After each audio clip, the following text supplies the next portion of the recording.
Mount Rushmore, as somebody in the chat said. Yes. Hey, welcome to another episode of the Black Guy Who Tips podcast. I'm your host, Rod, joined as always by my co-host, Karen. And we're live on a Tuesday. Yes.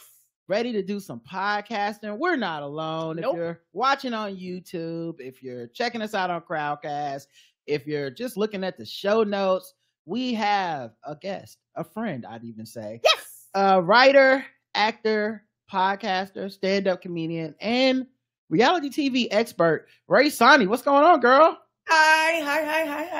That was nice. We're friends. We pals. I feel like if you've gone sightseeing in a city with somebody, you're friends.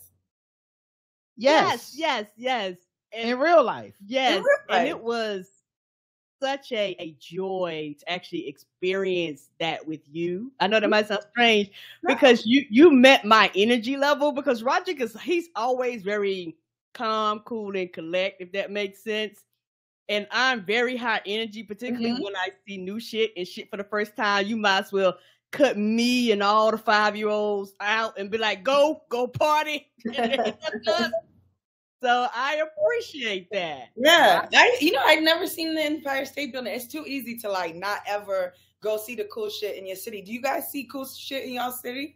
Yeah, we go take tours every once in a while. Like we took a bus tour the other day. That's such a responsible adult thing to do. It was my city, you know. It was just a random thing I thought. I was like, I think we had taken a tour of Charleston or something. Yes, and I was like, fuck, how have we never done that here? Yes, we learned a lot about the city. It was cool, to know the history of stuff and the name of the streets and shit. There's a statue of Queen Charlotte that is named after. And I pass by all the time going, who is that white woman? Oh, that's Queen Charlotte. Well, it's funny. It's funny though, because Charlotte is rumored to be black. Yeah, right? That's right. And her name's Charlotte. It's a black city. And they called her ugly, which is a high key, to me, hint she was black. Yeah, she had full lips, and they were like, look at that ugly lump of pillows on her face. Right, exactly. She could have been bad as hell, but white people, it's I remember back when I had white friends, when we used to do this annual porn exchange on Wednesday. What? Yeah, instead of the Christmas Secret Santa, we would do a porn exchange. Yeah, what? So, actual tangible DVD. Yeah, it was back when you had DVDs. This is how long ago I had white friends, and everyone would bring something to exchange, but normally it's either something funny. It's really more like a gag, right? Yeah, okay. But every once in a while, a white person would just have a black porno. There's it's nothing. You like us? Yeah, I'm as fuck. Right, but also you're putting us in a weird category. Oh, the gag part. It's a gag gift. Who would ever think these black pussy lips are great? Right. And that's how I feel about Queen Charlotte, where they were like, "Yeah, she's ugly," and I'm like, "Is she ugly, or are you just racist?" When you talk about white taste, it used to fuck me up because I went to private schools and stuff, and it used to mess me up because they would be obsessed with the plainest blonde girl in class, and I would be like, I just don't get it, It would be I would really be racking my brain. I didn't understand that someone who looks like a terry cloth beach towel in the face was just the baddest bitch around. I just didn't understand it. But then I was watching this, what's it called? This reboot of Justified a couple weeks ago.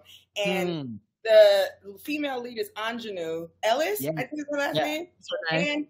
And I think she's so beautiful. I thought she was beautiful when she was young, and she's older now. She's pushing 50 if she's not 50 already. So she gained some weight, but to me, she's still very beautiful. Right. And I'm looking on Twitter just to see what people were saying about the season, and it was just all these white people being like, Raylan would never be attracted to her. And I'm like, what? Are you kidding? She's so beautiful. I did not get it. This is by the way, I watched all of Justified this summer. And then did you love it? I loved it. I love it. Right? Listen. That's like a jam. There was only one issue I had with the show. And it was, I binged it. But my whole issue the whole time was like, I wonder if Raylan's racist because like he don't holler at no black women, and like he worked with a baddie, and he never like and he was not against like fucking people on the company time. So I was like, man, I don't know. She called him cute a couple times. He didn't. She was throwing it at him out. So they fixed all the issues when they did this motherfucking City Primeval. I said, that's my nigga for life. Okay? I'm okay with it. Sometimes you got to shoot a black suspect, dog. It's fine. I get it. Yeah, but I love that show, though. It was brilliant. I went through the reboot in one night. Like, I did all 8, or is it 10 episodes? I did all them in one night. First of all, God forgive me. Like, Timothy Oliphant is so handsome. And I just did not understand. Do they just make people like that? Like, do they just, like, it was like, oh my God, he's just a perfectly crafted human being. And I was just sitting there being like, damn, I'm ugly. Because, you know, like, you say like, oh, fuck. Like, don't look like that. Yeah, he's so tall and, like, his demeanor is so, like, laid the back. Walk on the cowboy boots. And when he was macking on Ingenue, that's when I said, oh, he got it. Because when he had it with the white women, it was kind of like, you know, I'm not to be racist against white women, but I am kind of like the default of like, I recognize people who are conventionally attractive in what white people think are attractive. But it don't move me. No offense to those people, but he moved me. Yeah, but when he was macking on the white women in the past, I was like, well, yeah, sure, that's the kind of person that gets macked on in these roles, in these shows. They were just, to me, they were just regular white women, but okay, that's what y'all into. When Ingenue was on the screen, I said, I know he ain't got the game. He don't got the chemistry. We're not gonna pull this off. But when they was like over dinner, he's like sipping, or he come into her office and start talking. I was getting kind of close talking. I said, hold on now, Timothy, hold on. The moment that got me was when he was outside her house and her ex came over, and then when he got rid of the ex or whatever, and then just was like, you know, how is that for you? Oh, when he woke up and was like, how is that for you? I was like, how is it for me? The fact that he talked her ex out of the crib and then went back in, though, that was like, yeah, I love that show and I love him. Also, shout out to the other Vanilla King on there, the dude that was the bad guy that was doing all that singing and shit. Where do I know him from? I don't know, but this nigga made Tidy Whities look good. Like, yes, he was always watching. I was like, do I want a man who wears a silk robe and briefs? Right. Like I said, okay, I see your game, dog. You took it to the next level. I didn't think anyone could pull that shit off. This nigga was in like Fruit of the Looms and just like singing his heart out in like a chiffon robe. Yeah. And I was like, oh, he's gonna get all the hoes. This man right here. I love that they made him so musical. I love seeing, what is it? Is his name Bobby Curtis Hall, the old gay dude? The one that they were like, I don't know. I just thought it was it was really well casted. Like, it was really well done. I was attracted to literally every person who came on the screen. Like, it was fantastic. And just like, I love seeing, there's a way that Black women flirt. And I don't know who wrote this show, but the way they wrote how Ingenue would flirt, I was just like, damn. Yes. Damn, sexy. Oh, it was like episode 2, and I'm like, is she hollering at him? Like, you know, like maybe like I thought I was making, because you know, also I'm attracted to Ingenue Ellis, so I'm like, I might be making this up in my head, right? Like I'm like, oh, she trying to give him the draws, but then the screenwriters are like, no, what the fuck is wrong with you? And no, she absolutely was. Oh man, was I know we talking about this so long, but I haven't talked to anybody about this show. But like that scene where they were in the Chinese restaurant and the 2 men were fighting over her.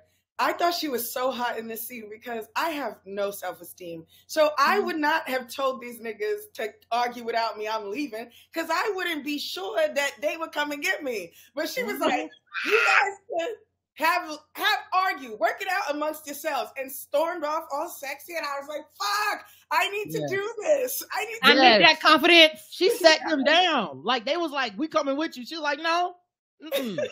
I know y'all will be over later. Yeah.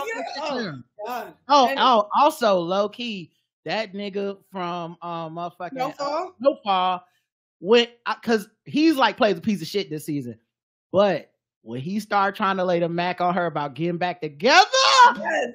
he had it too. It would have worked on me. It would have worked on me. I would have paid his tax lien. I would have paid his mama's tax lien. I would have funded the lifestyle. I would have kept going. I would have been so caught up in it when he tried to kiss me that I wouldn't have seen the woman's bag on that. No, I wouldn't have seen it. I'd have been like, look, put it in me. Listen. That person's, oh, you got me such a nice purse, baby. That's what I would have seen. I would have already been co-signing shit, then thinking about the purse. Like, oh damn, I think I saw a purse.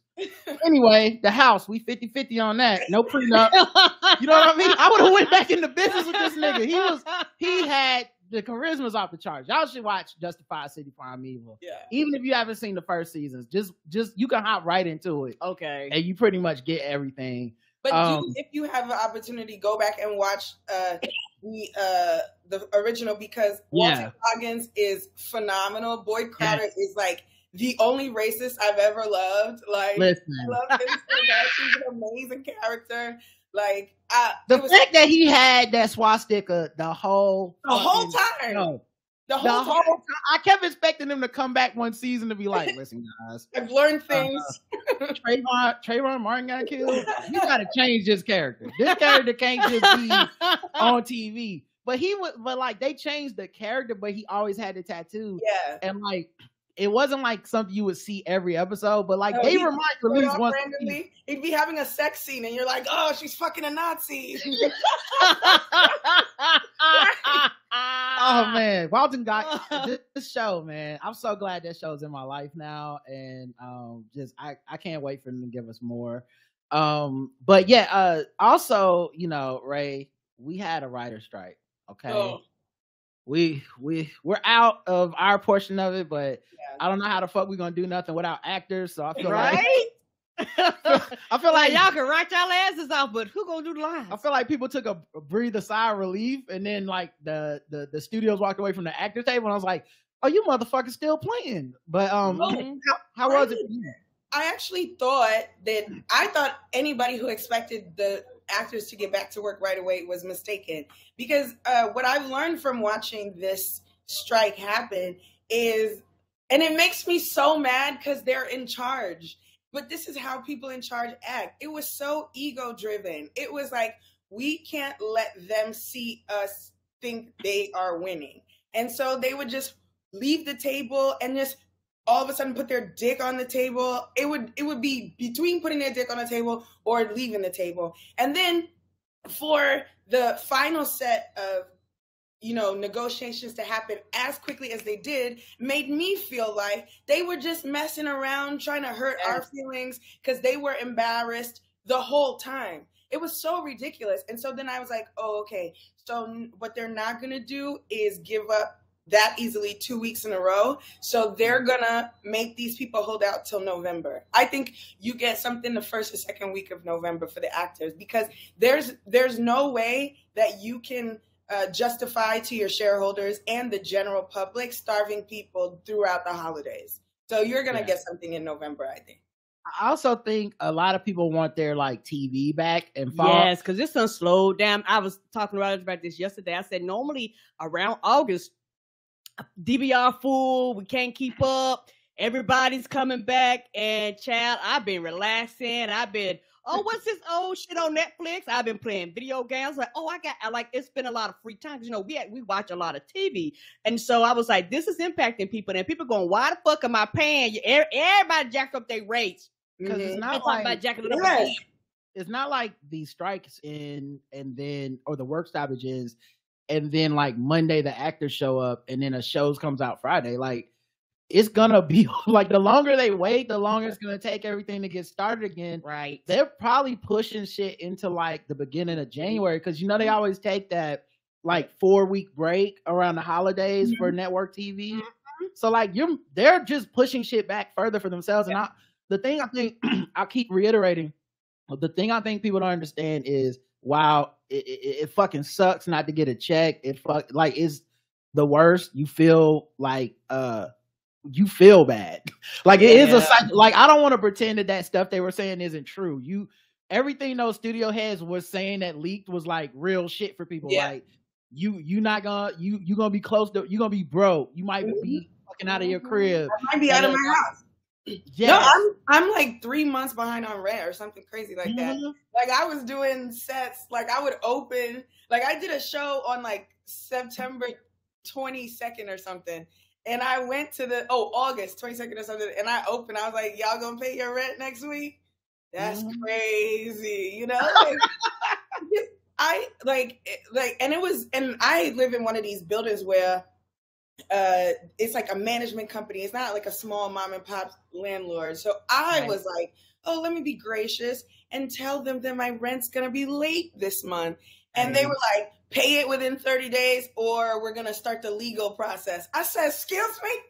I was like, what? I couldn't believe it. My parents own a house, and so they were like, Rafa, it's New York City. They can't evict you. You're fine. So she was like, they helped me, but it was really scary. Like there were times where I was really, really nervous, you know, like I know how to be poor in New York. Like, you know, like I had my early 20s here. So I know like how to get pizza for $1 or, you know, how to get the cheapest vodka. So you don't pay $17, you pay $3. And yes, you're going to smell like a homeless person, but it's going to do the job, you know? Or like you go to art galleries to get free snacks, things like that. And I would also just go shopping at my mama's house. I would just eat their food. It was really anxiety inducing because I'm looking at my cell phone bill and I'm looking at, you know, the cable bill. And I'm like, okay, which one do I pay first? And it's like, who can I call on the phone and like negotiate extended time? And I've actually had to call like twice. I had to like call and sob over the phone. Like, please refund the money you took out of my bank account because I'm a writer on strike. I like even like I was on the phone with Chase. They had charged me overdraft fees, and I was on the phone with them. And the Indian guy who was doing my call, whatever, refunded me like $200 in fees, and then just said a prayer for me because I was like, oh my God, like people were really generous. I mean, the Writers Guild loaned me some money, so that was good. I had friends, all of my rich Princeton friends were like, Ray, we're checking on you. I'm like, oh, okay, associate at so-and-so firm. I could use $500, you know? Handy, but I'm not, sorry, these are the sounds of New York. It's all right. We understand. We was up there. Up there. We get it. So yeah, like I had friends who would help me out.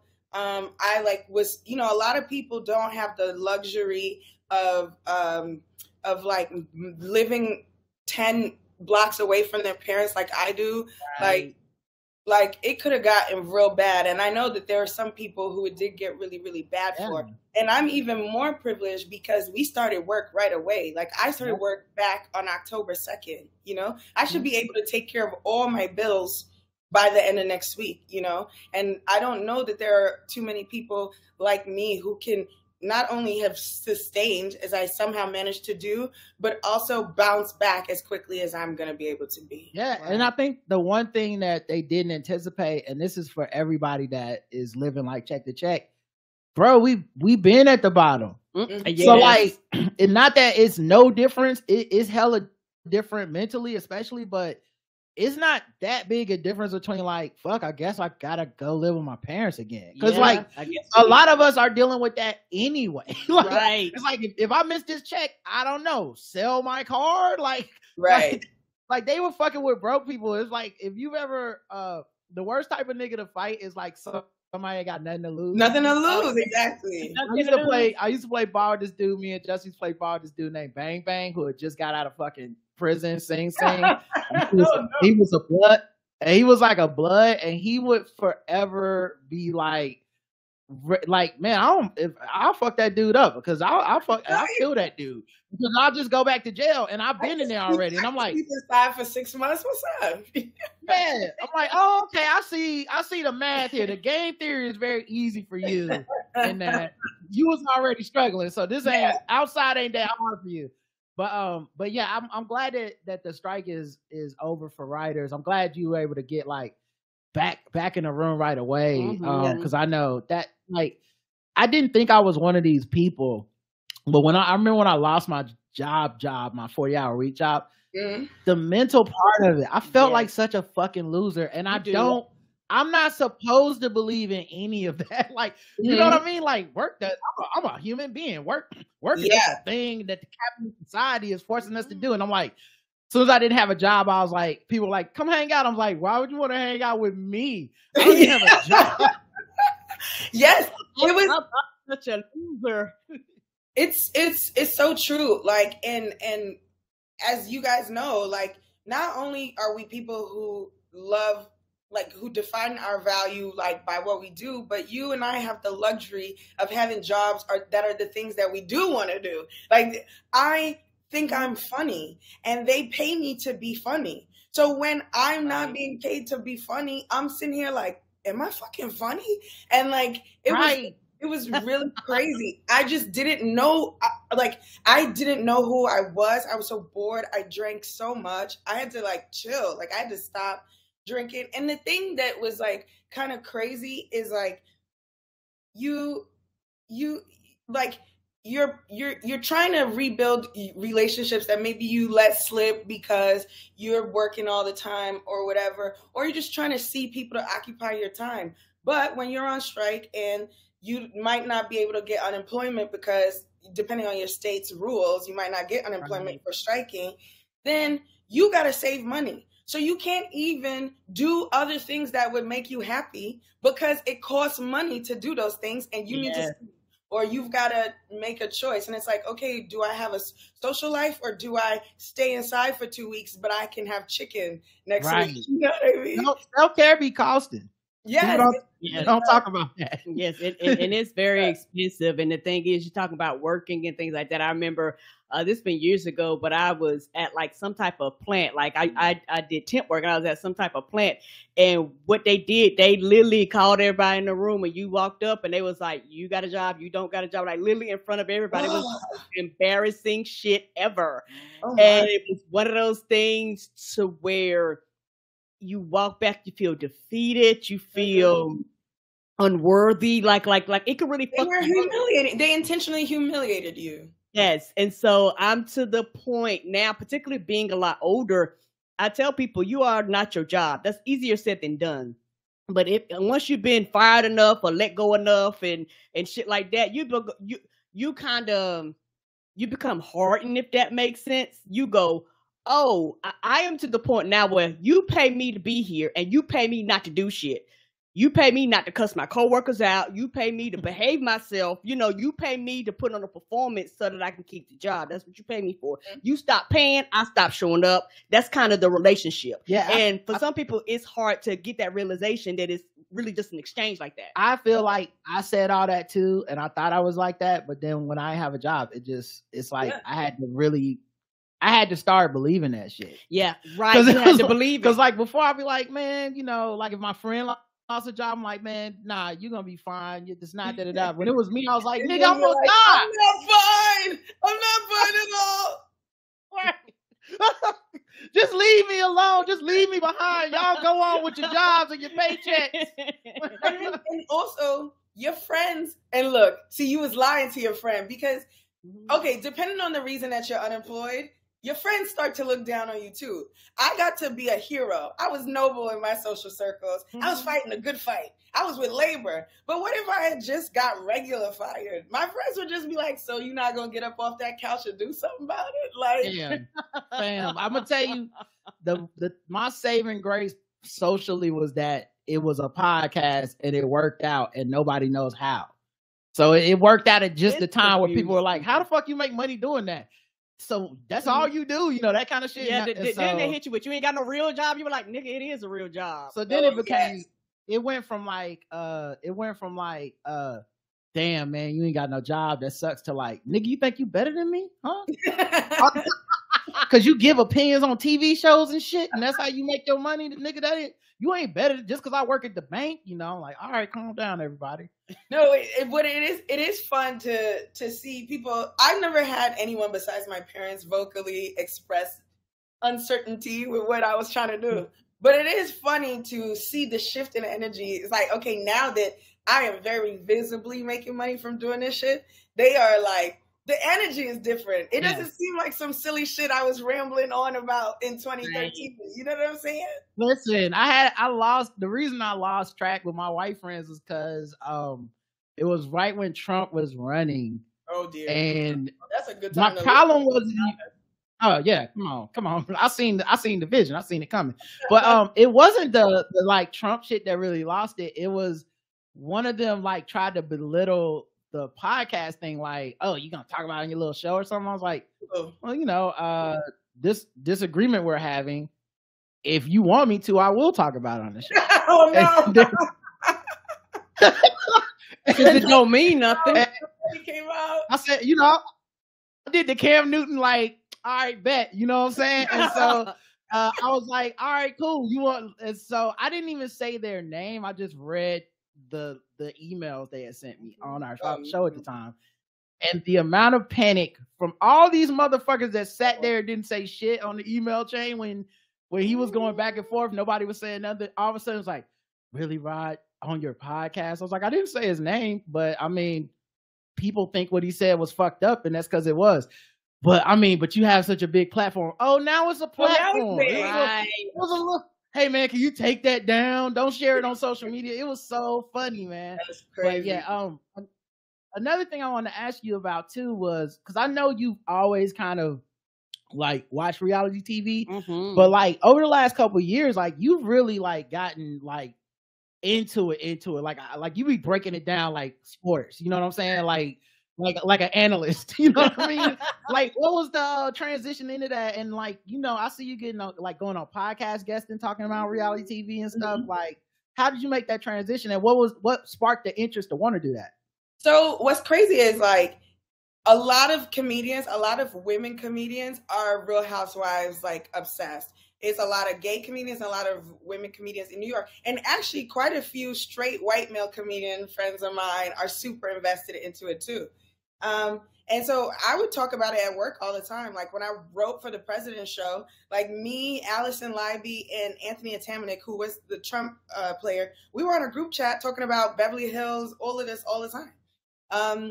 And then, you know, when I moved to LA, Ira Madison III, who has this Keep It podcast, he and I are like reality TV obsessed. So he would have me on the show all the time. And that's how a lot of other people started to hear about me. That's how like Bitch Sesh, which is like the biggest Real Housewives podcast, is Casey Wilson and Danielle Schneider. They heard me on Ira's podcast and they invited me on. And I just be having these rants that like Andy Cohen like found me and asked his nephew about me because he was like, I heard you on Bitch Sesh and I think you're brilliant or whatever. I'm like, holy shit, Andy Cohen like fucks with me, he thinks I'm brilliant.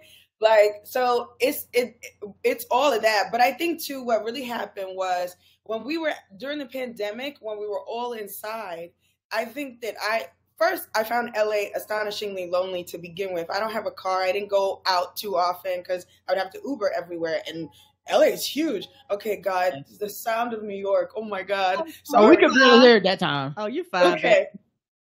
So I think during the pandemic, I just got like intense, like way more intense about it. Like I was, God, it was in my, I think we were all arguing stupidly on the internet in 2020, but I was cussing bitches out. Fuck Monique. She could suck my dick, you know? Just like, why am I telling this rich woman on TV to like suck dicks, you know?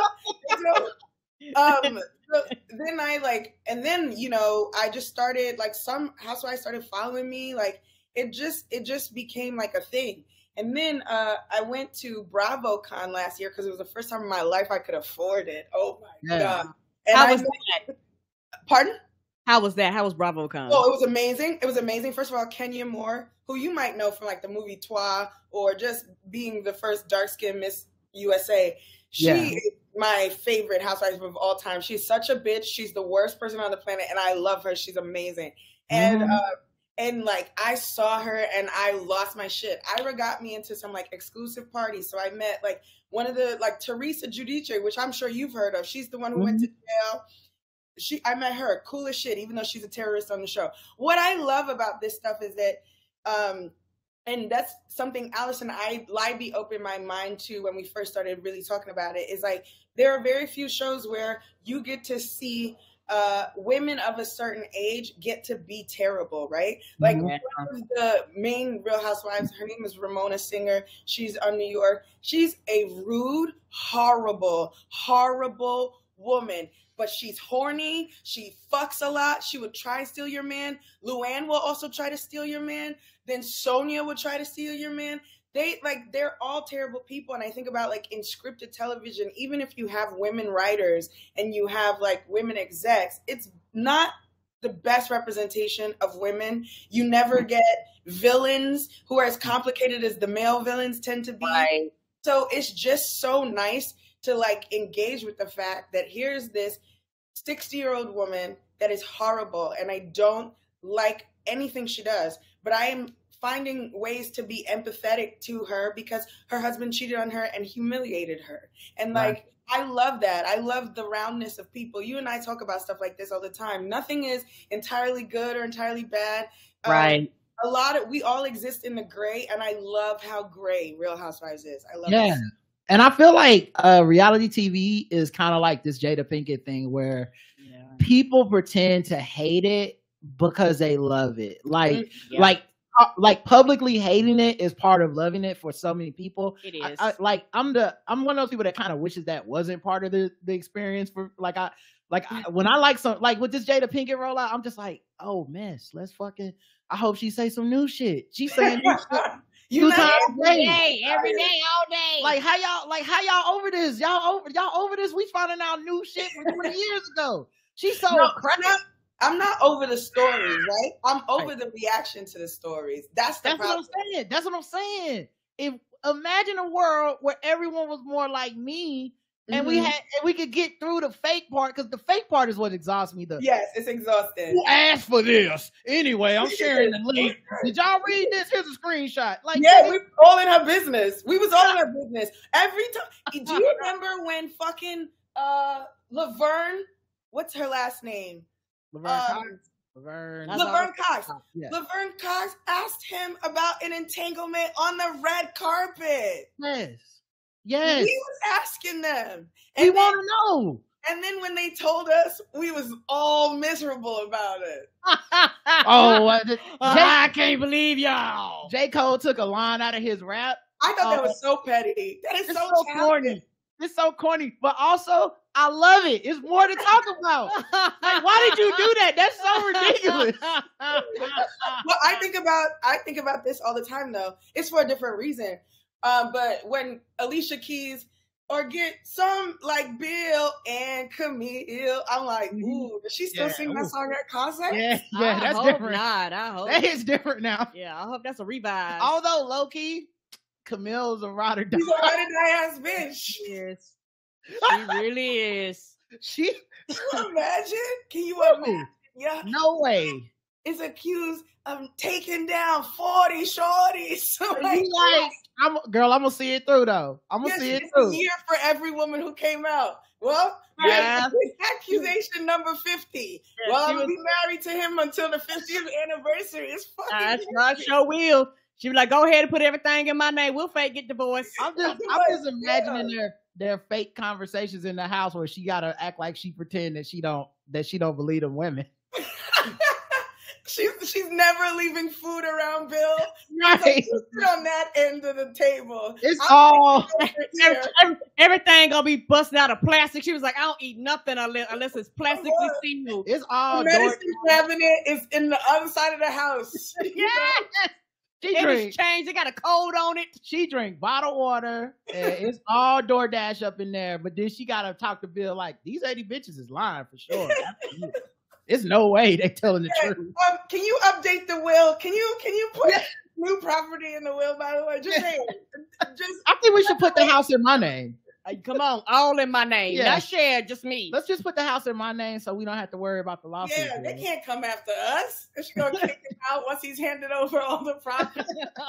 But once his glaucoma fully takes over, once he's fully blind, that nigga ain't gonna have a house no more. Yes, and also like the way I've been thinking lately, I feel like everything's reality TV to people now. It is. Like even the important stuff, like being shit president. Shit that you need to be serious about. Like Congress, we have no Speaker of the House, and niggas acting like, oh, look at the drama. I was like, bitch, the government can't function. This is not the time. I love the drama.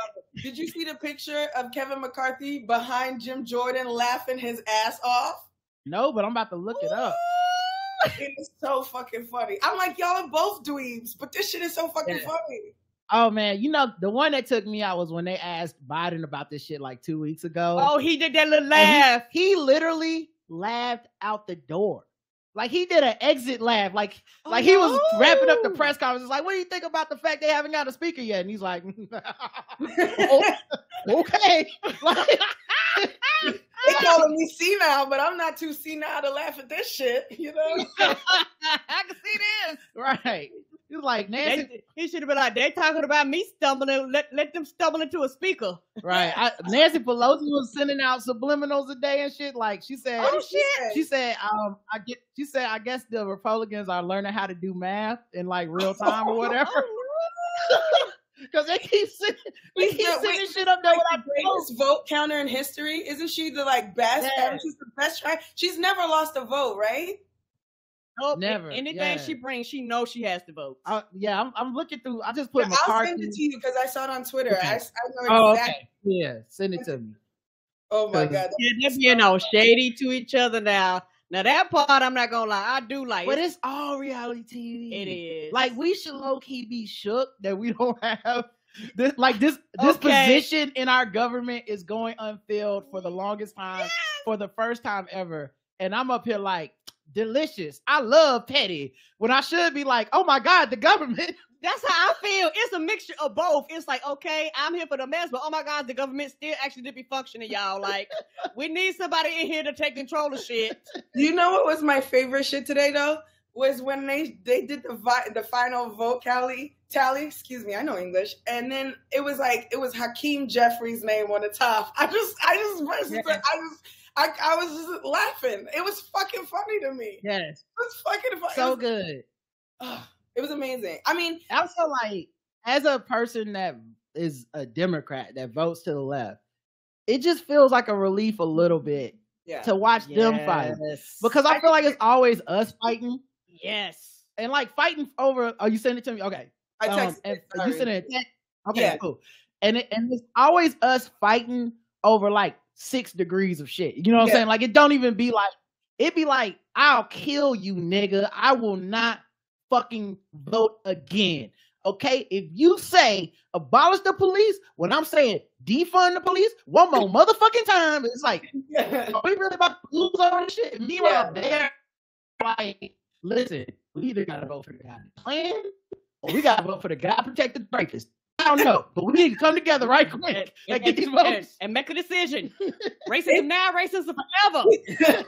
It's crazy. What I do like too is, and I think, especially the pandemic sort of made me more, I don't want to say centrist, but more institutionalist than I had ever been. I think, Trump's presidency, like the way I describe it is like, I just felt like Trump's presidency was like us playing tag, right? And I'm trying to touch base so I don't get hit with it. But like, there was no base, there was no wall, there was no base, there was no structure for me to touch and feel reality and safety. There was no base. Yeah. Look at that photo. Isn't that insane? Oh, that laughter in the back. Oh, while Jim Jordan sitting there counting votes, they're whistling like, come on. That is priceless. He already did the math and go, that's not enough. The dude with his hand over his mouth, that's me. Tag yourself in the photo. I'm the guy being like, oh, that's not enough. He like he trying to split the check and he ain't got it. Oh my god. Is that 20%? You know I'm bad at math. Yeah. But I only had a couple drinks. Right. Like, so I think, the whole thing, like not being able to find base really, really made me value institution, and to start seeing, to see how they didn't value institution for so long, and then for things to shift, and they're finally being shamed or embarrassed into understanding the value of these things is really, really, I mean, I hate that we have to suffer, but at least they're starting to suffer in the process. I was so astonished when the impeachment hearing for Biden's son Hunter was being blasted on Fox News. Even on Fox News, they were like, "You made fools of yourself," and I'm like, finally, we're going back to respecting that you need to have evidence to say a statement. You have to have evidence to charge somebody with some shit, and you look stupid when you don't have it. I was so excited for them to be finally embarrassed about some shit. Yes. So excited for them. I'm excited, even though it's just personal humiliation, I'm still so excited to see Kevin McCarthy, who sold everything his soul had to get to the secret, held that shit for the length of a pregnancy they're trying to force on a woman. And then it was amazing. And then to watch today, Jim Jordan think he's swaggering in there. And now you seen that picture, Kevin is belly laughing at him behind his head. Like, it's all reality TV. And like, they didn't have the votes privately, still went in public, and people are like, so they can intimidate the last 20. Here's the problem with Republicans.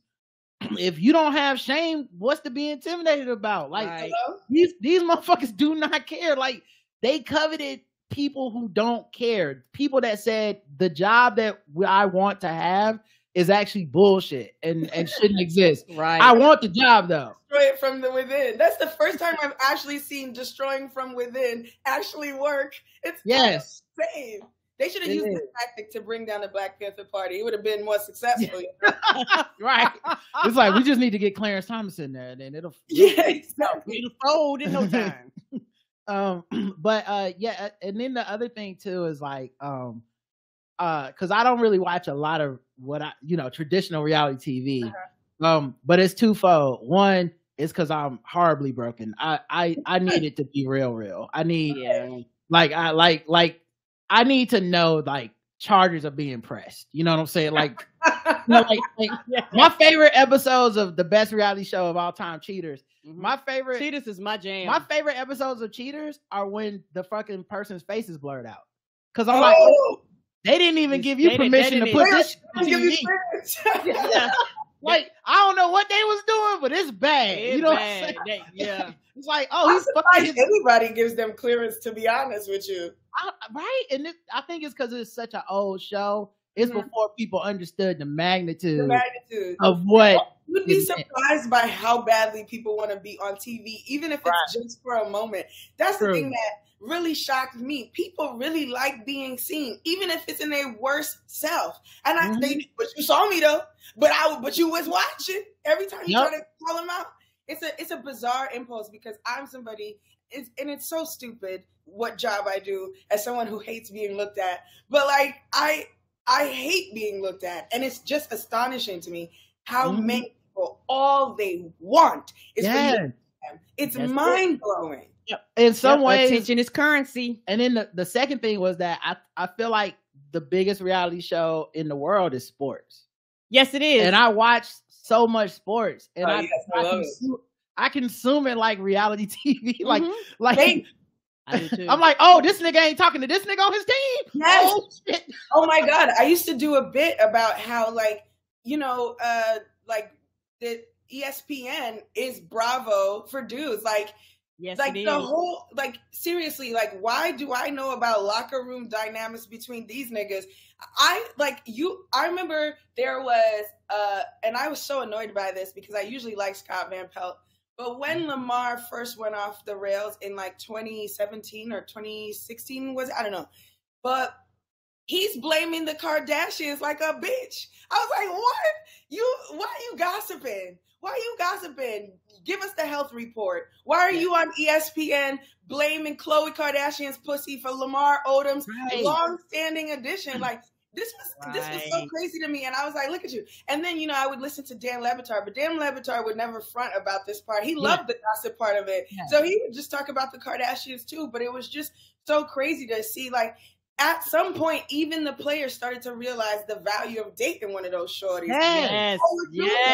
They wanted camera time every day. I'm like, why did Chris Humphries marry Kim when he hated her so much? And I was like, oh, because he liked being talked about and he liked for people to analyze. And he's in a Kanye West song now because, you know, he smashed shorty. Like, Tristan Thompson has an analyst job because of Kris Jenner. Like, yes. My mind. And so he's just gonna be the Kardashian husband sitting next to whoever in the fuck. Like, and they're gonna gossip about it. Like, that's mind blowing to me. And men need to stop lying. You like the tea. You know what Savannah was wearing inside that game. You saw it. You heard about, you know, Swaggy P getting snitched on by D'Angelo Russell, and you talked about it, and you wanted Steve Smith to talk about it, and you know, they all do. Yeah, they all do, because as much as people huff and puff about Travis Kelce and Taylor Swift, it is like the top news everywhere for a reason. Like you say, it's the drama. It's one of the things where a lot of times these athletes get with these people that are outside of outside of their sports, but they're actually more famous than the athletes. Particularly in football, you have fucking helmet. Unless you're into football, most people don't know what the fuck you look like. All the smoke, all the smoke is watch what happens live for men. All the smoke is just two niggas being messy as hell, gossiping. They had Jada Pinkett on the last episode. I saw. It has nothing to do with sports. That has nothing to do with sports. That's a book rollout. And also, I was shocked that but Jada's PR team picked such interesting places to land. Yeah. Because I would think that Matt Barnes would be the kind of dude that would be shitting on Jada on Twitter. You know what I'm saying? So I was just like, why did she pick him to go talk to? I was really curious about that. I didn't listen to the episode. But also, him and Steven Jackson are media now. Yes, they are. They play in the game.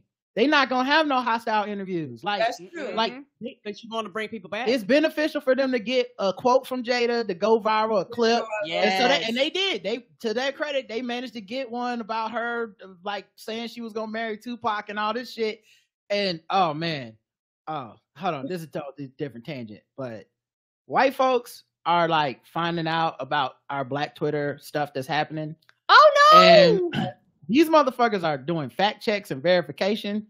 There's a video. I saw a TikTok fact checking fucking Jada and Tupac's timeline. I'm like, yes, you wasn't there, bitch. Mind your fucking business. If Jada's lying, she's black lying. Mind your white ass business. Stay out of this. What? Why y'all fact checking? We don't care about. We want to believe, okay? Yes. And also, I don't like this revisionist history. Like Jada Pinkett wasn't that bitch. Do you remember Wu? Do you remember fucking the Nutty Professor? She was that girl. Fucking, I loved her in A Low Down Dirty Shame. That was my bitch. Are you kidding me? Yes. The Will Smith wanted to marry Jada Pinkett. Let's not front like she wasn't that bitch. Have y'all seen the pictures from like that wedding where all the bad black women was at it? No. Jada?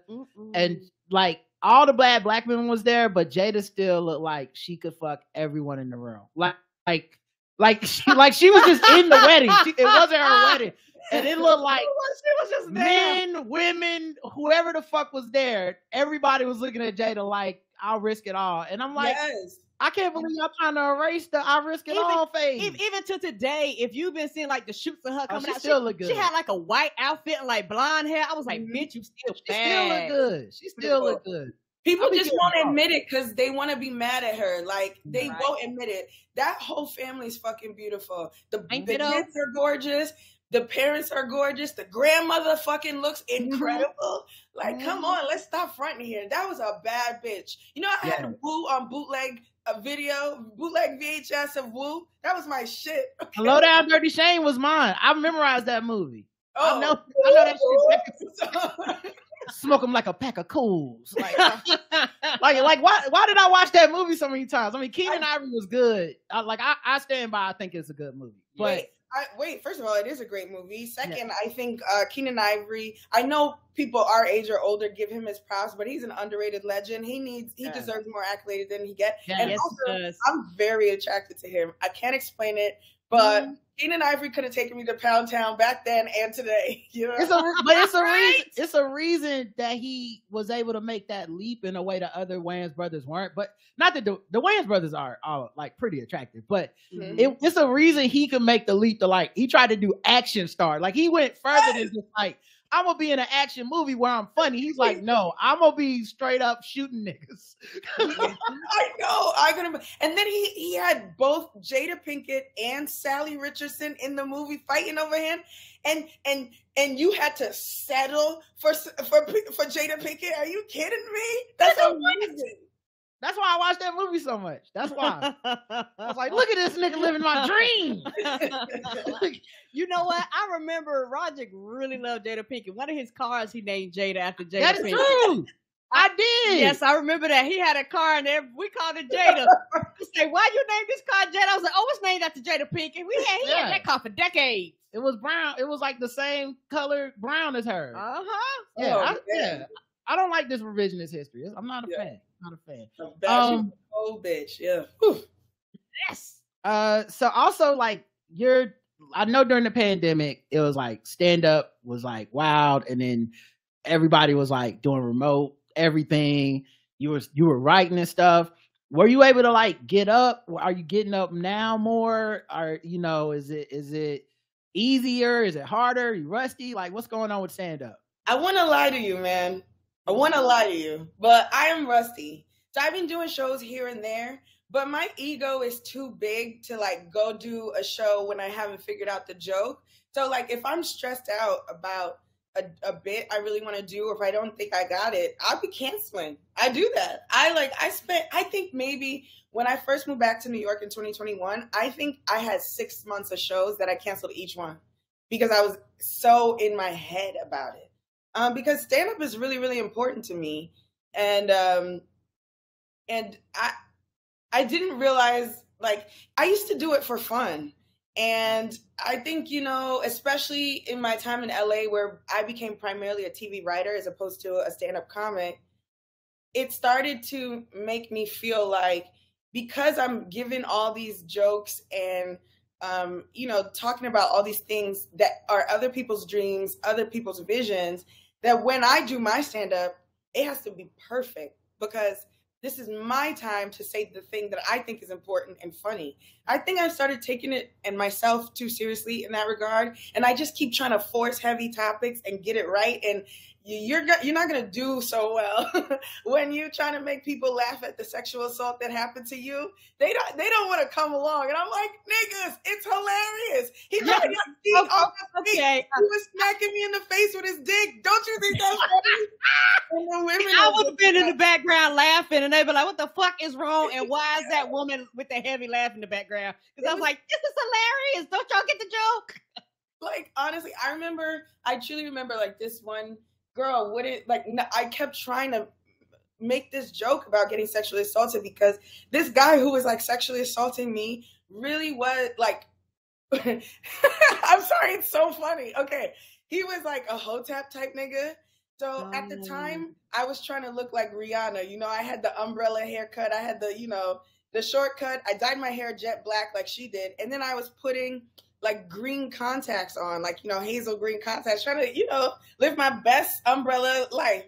Mm-hmm. And so I blacked out. I think somebody gave me a drug, but I blacked out and I woke up to someone cock smacking me awake. And he's like, you don't even love yourself. I bet those aren't even your real eyes. And I was like, what? I'm not like, you woke up like, what is happening? How are you raping me right now and trying to teach me self-love? Like, what is going on? This nigga giving a pep talk? a pep talk with his dick? So I'm like, that's not funny to y'all? They wouldn't let me have it. They're like, no, it's not funny at all. You should be in therapy. Like, yeah. But that's the thing, like, you kind of have to allow yourself to find the line by failing. Right. By going over the line and coming back to it to where you can like hopefully find it if it can ever work. But like I was before, the whole Trump presidency made me a lot more risk averse. So like even like I'm so much more conservative, not like big C conservative, just smart. Like I'm so much more scared of everything. That was the purpose. and yes, you're right. And like so just not having it perfect, not having home base to touch so that I'm not it is such a scary feeling to me. And so like, but what is crazy is that like when I do old bits or if I'm just riffing, I do really well and it's electric and thrilling. You get that tingling in your skin, you know? But then when I sit down and there's something I really want to get right, like I even texted you the other day that I have like this joke in my head that I just can't figure it out. And, you know, I'm hoping that by getting up more, I'll get more comfortable and stop taking myself seriously. So what I'm going to do is instead of, I can't go back to open mics. Oh God, no, I can't do that.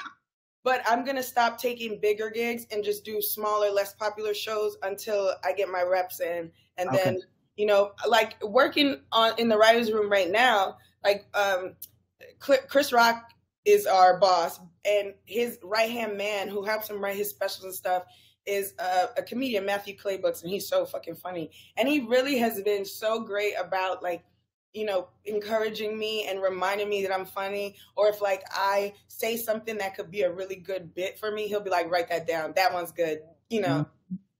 So as long as I like surround myself by people who are like thinking like a comic and encouraging me to think like a comic and then, you know, being supportive when I bomb, I'll get there. Yeah. I'll get there. Honestly, I feel like you got to go out and attempt it and you got to fail at some of the attempts or else it's not gonna like it. Then you're not doing shit. You know what I mean? It's like that's if you go. Whole philosophy. It's like fail a lot until you're not feeling. And I'm like, oh God. Yeah. It's I forget the exact way the phrase went because it was a deep knowledge that I got from a fucking Instagram reel. It wasn't even like it was just like an Instagram reel, like a nigga shooting shots, and it was something like. It was like the professional is a person that can like make the shot most of the time or something, and it was like a perfectionist shoots until they can't miss or some shit like that. But like in my mind it was like, damn, like you really just blew my mind with that shit. You're right, you gotta miss a lot of shots to get to the point where you won't miss, and I think that's a big part of it. Also, I feel like social media has made us so afraid to like fail because people are trying to make the people on quote unquote our side of whatever are trying to make it such a like death sentence to like attempt and not get it. Like to be like, I had this thought. It's not a politically correct thought, but I had this thought and I want to work it out on stage. And it's like, boo, you motherfucker, you should never think again. You know, and that's a very true statement. Because over the years, I have adjusted and adapted certain things. Like I'm not on social media a fraction as much as I used to be. Like sometimes I'll go days and not be online. Mm-hmm. I've kind of cut down. I don't really interact. I don't really share about. I do periodically, but I don't share as much as I used to. And I do think that that's a thing. Like because it's like. You see people consistently getting attacked, consistently getting jumped on, consistently. And it don't have to be a person who's somebody. Right. It could just literally be a random motherfucker that said something that somebody else ain't like. And they're the main character on social media that day. Absolutely. And so for somebody that is somebody, right? Somebody that do got a platform, that do got a check or followers or whatever, you see that. And then you're like, I don't know if I want to say anything about Palestine. I sure don't. I'm scared. I ain't said a motherfucking I'm scared as shit because I've seen everybody that made one word wrong get right.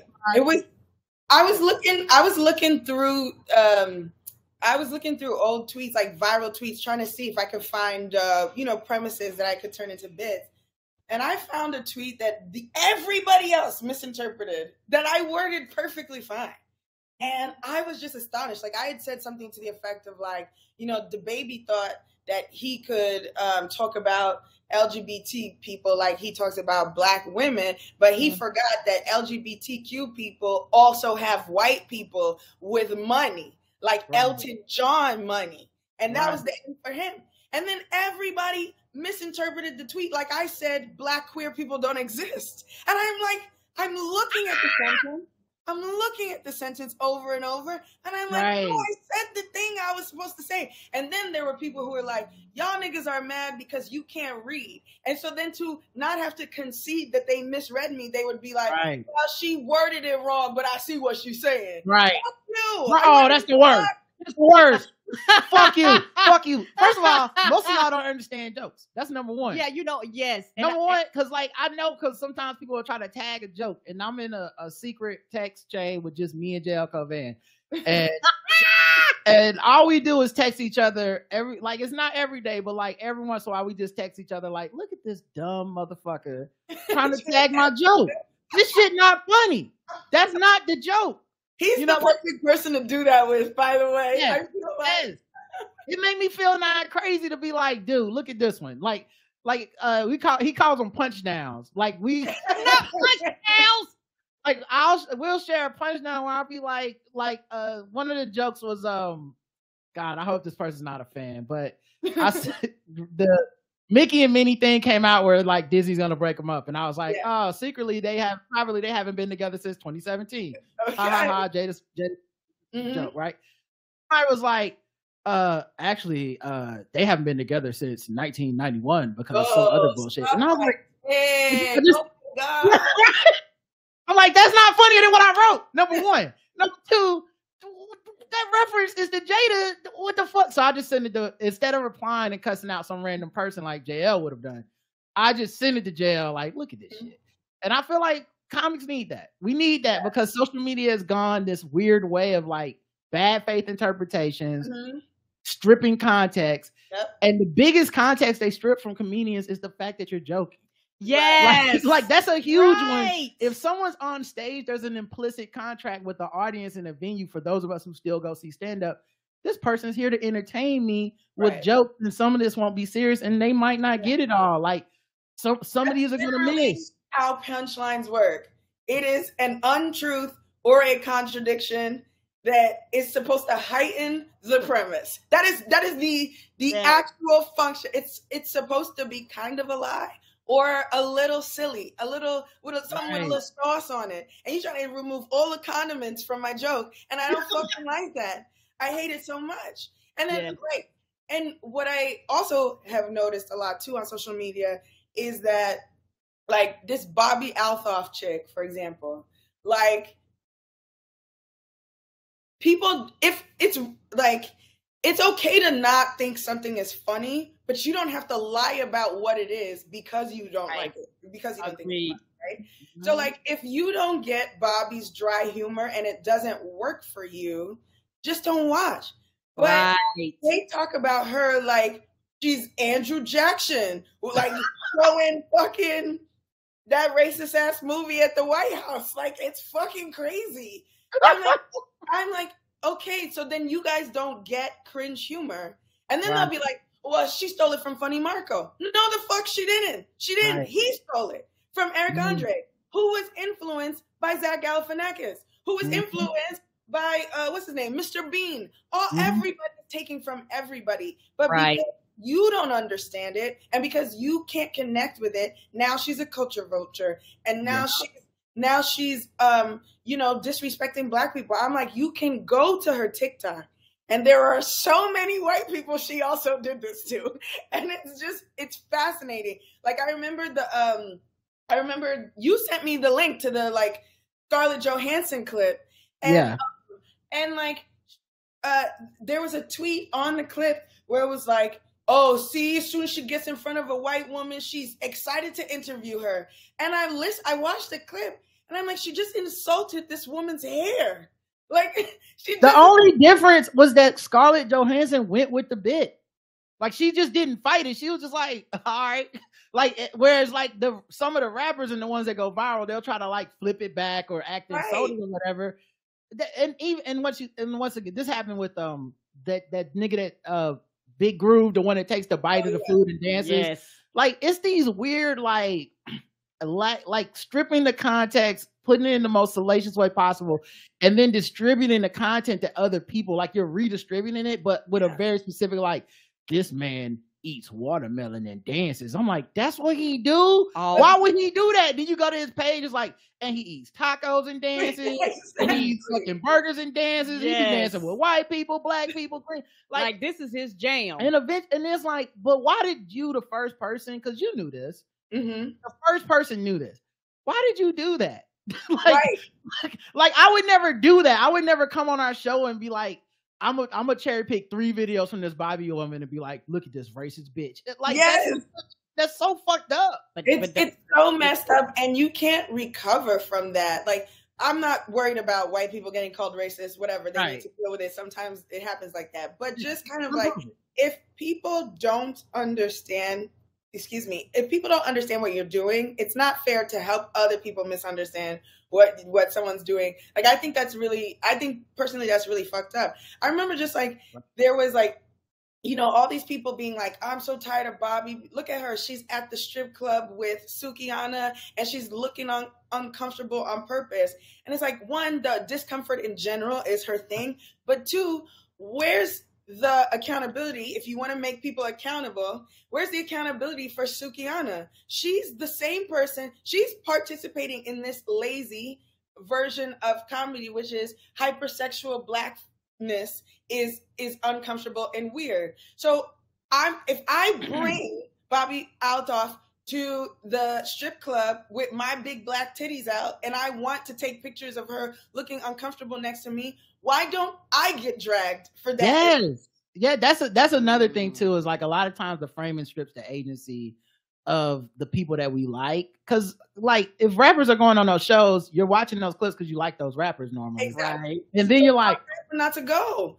Like, you think Offset didn't know who she was when he went? And then these are like dumb, misled, like snowed, preyed upon people. This is a multi-millionaire going on another millionaire show to promote a product and increase their millions. Like, and then sharing it as if like, ooh, he finally took her down. It's also funny because I'm like, but he went on there as part of the promotion. Like his album's dropping, whether it goes viral because he did whatever or not, doesn't really matter to him. Nope. And if you play the whole clip, at the end, he's like protecting her, being like, nah, but for real, man, don't go hard on Bobby, da da da. And I'm like, right, because this is wrestling. This is at the end of the day, I'm paid. We're paid to fake fight, and then we gap up, and I'm like, see you next week. But but I do find that interesting because I think us seeing that stuff happen in real time over and over and over and over again, it fucks with the part of your brain, at least for like comedic people and sharers and creators. It fucks with the part of your brain that like is creating content in earnest and hoping it to be received in earnest. Right. So you start feeling like this whole shit's a trap. And like I've had friends be like, oh, what if they take this part of the podcast and do that? I'm like, they can do that with every show. Every show. They can just skip to like guess the race, just take that part and be like, this is a racist podcast. Like this is just the world we're living in now. But part of that, for me at least, coming full circle, it just gave me the realization of not giving a fuck.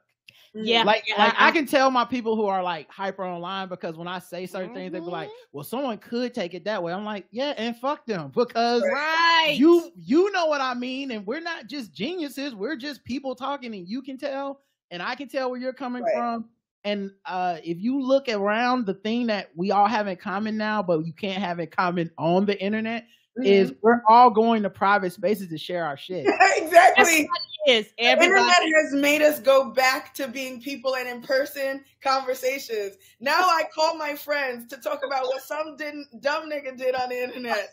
Now we going to lunch to talk about what some dumb nigga did on Twitter. Like it made reconnections, you know, and that is actually a great thing. And also doing the show and during the pandemic, when before you was talking about like comedic and comedy and comedic minds, I'm actually being bolder, and I'm very proud of myself for actually jumping out and actually making more jokes. Because like I say, I don't really consider myself a quote unquote comedian, but I am funny.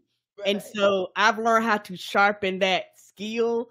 And so for me, I've made terrible jokes on here, terrible puns on here. I know. And I'm willing to go out and just let it fall flat. And the joke is that it was bad. Right. That's the thing you can make. Because before I wouldn't even attempt to do it. If you miss 100% of the shots you don't shoot. I know that's not mathematically true, but the vibes of it is true. Where it's like when you watch that Instagram reel goes hard. Oh, it's deep. Dead ass.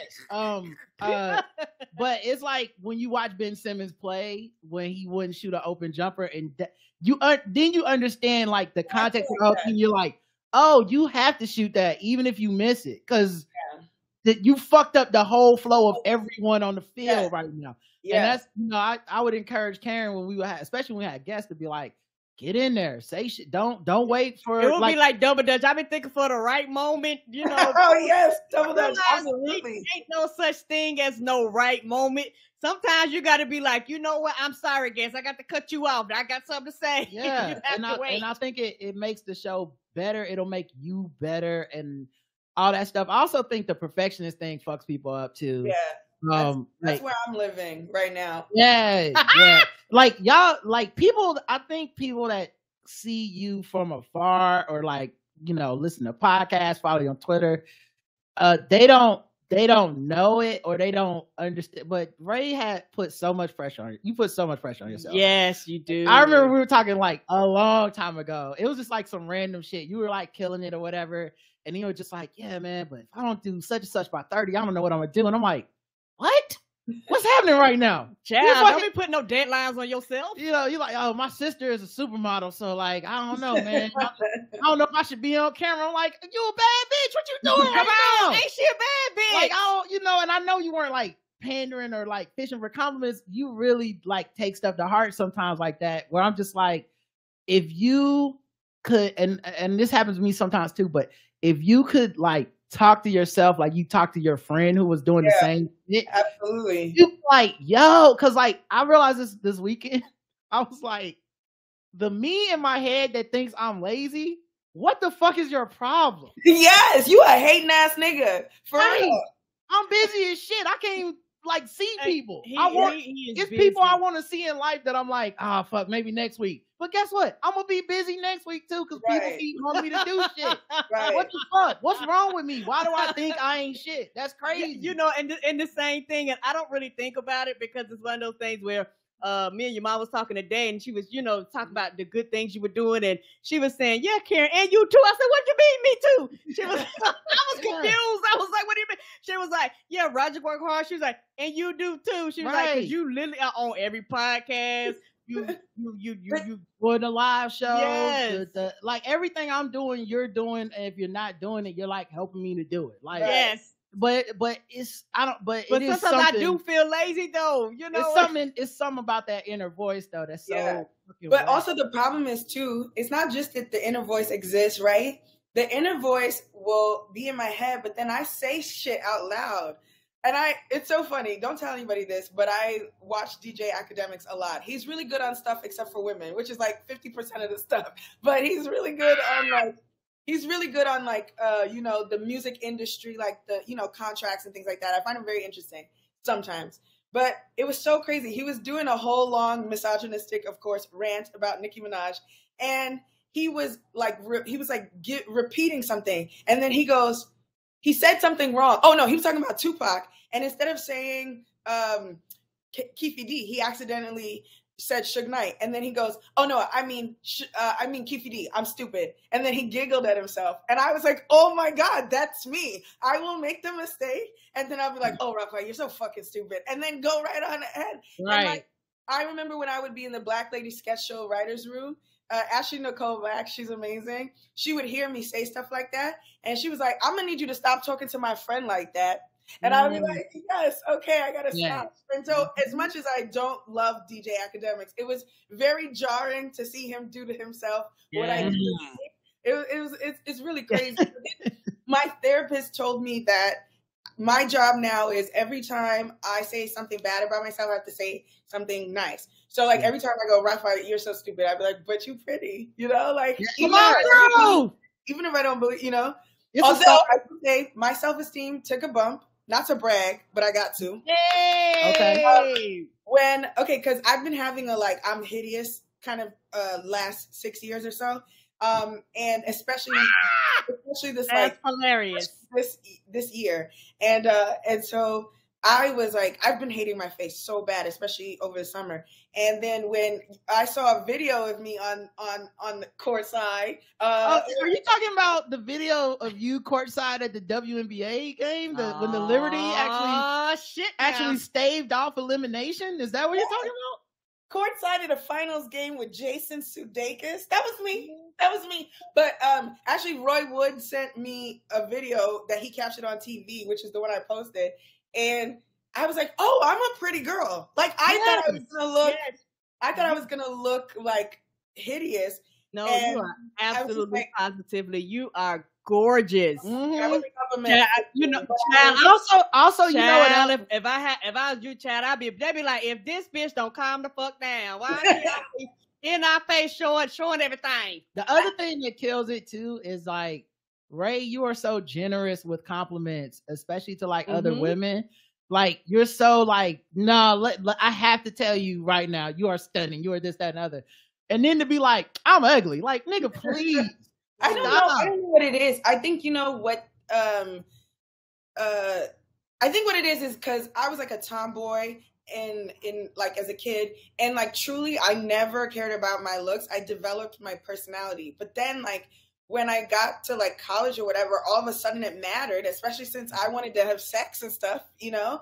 And so I didn't learn like the part of me that was supposed to go through that during puberty. So it almost feels like I'm an adult having a teenage girl's thought about her face as opposed to having a 35-year-old's thought about her face because I didn't think about it at all. Like I was literally just my brother's sister, you know what I'm saying? I was in jeans and you know shit. I didn't care, and now suddenly care. Like it's so, and then I have to be hyper aware of it because I'm on camera. Like I remember, Comedy Central posted a stand-up clip that I had done, and I thought the clip was great. I thought the clip was fantastic. I liked my outfit. I thought things were great, and then I scrolled down to the comments, generally pretty positive. But then one of the comments out of the blue was like, wow, I've never seen a skinny person with two necks before. And I was like, oh my God. Stop. Like, damn. Like, who invited you in the room? Right. Stop empowering my inner voice, motherfucker. What's wrong with you? Like, and what was crazy, that was the thing. That was the thing because I had been thinking that. I was like, wow, like I'm still really thin, but my face is so round these days. And then boom, there's the comment. That's what I'm saying. It only hit like this is the same thing for like negative comments with me. It only hits me when I kind of agree with it. Yes, exactly. Like it don't hurt. Like if somebody just says something like, this nigga ain't funny, I'll be like, I don't agree with that at all. Whatever, yeah. I have the checks to prove that I'm funny, sir. Yeah. but like if a little fucker was like, I don't know, just some shit that's in my inner voice was like, this thing 99 comments could be like, I love this guy, greatest guy on the earth. That one, I'll be like, fuck, man, my clothes was sloppy that day. And that's the one I seize on. I had to like learn. Yes. That's the one. I remember, this is so lame. It's funny now. It wasn't funny at the time, but I remember when I was in like 2017, I was on the Snapchat version of the show Girl Code, right? Mm-hmm. And I posted a clip to my Instagram of like just to promote it. And I made a joke about like, and it was supposed to be like, it was so stupid. It was like the very Girl Code type humor. It wasn't a brilliant joke. It was just, here's an obvious punchline kind of. And I said something about men not having standards. And then some guy was like, see, it's always ugly women who hate men and with your horse teeth or whatever. And I had been in my head all that year about my teeth. So I swear to God, I was in Montreal for the new faces at the Just for Laughs festival, and I saw this comment on my Instagram. I tried to ignore it because I was at a party. I couldn't ignore it. So I left the party and very sullenly went to McDonald's and got a cheeseburger. And you know, in Canada, they put mozzarella cheese on the cheeseburger. Oh, what? McDonald's in Montreal, starving into a mozzarella cheeseburger. Oh, no. Some dude made fun that of is my cheeseburger. Oh, that's so sad. But like this, at least be good while I'm shedding tears. Don't be nasty. Right. And I'm in here trying to eat my emotions, and y'all ain't helping. Right? I didn't understand anything. They're all speaking French, you know? Yeah, right. Oh my God, that's crazy. Yeah, because that's one thing about Roger. Like I said, I've gotten a lot better with you. And Roger has too, as far as like going and reading the comment section. I'm real quick to be like, oh, fuck that bitch, and go on about my. Okay. You know, I'm like, I don't give a fuck about what they said. I'm not reading it. They tell me to stay out. I say the fuck out of it. You know, like they said, don't go into the comment section. I don't go into the comment section. I stopped reading them. I stopped reading them, but also like something happened in the last couple of years where they don't affect me anymore. Like but I don't seek them out either. But like every once in a while, somebody will, you know, go out of their way to like say some wild shit. I don't know why. I don't know what happened, by the way. Like it wasn't like a therapy breakthrough or nothing. It wasn't some shit I read. It just don't hit the same no more. You terrible. Delete this. I'm okay, bro. like smart. You don't have any power to exert in any other part of your life. Yeah. You know, I think listening to your podcast too helped me a lot because you would talk about, and it sort of helped me come to this. And so even though I give too many fucks, I've also learned on certain things to not give a fuck, because listening to you talk about social media kind of made me realize how controlling social media is. And it's like, as a person who, I mean, for fuck's sake, I'm a Princeton dropout who was a stripper. I used to not give a fuck about listening to what other people told me to do. And so for some fucking cunt, sorry for C words, I love it.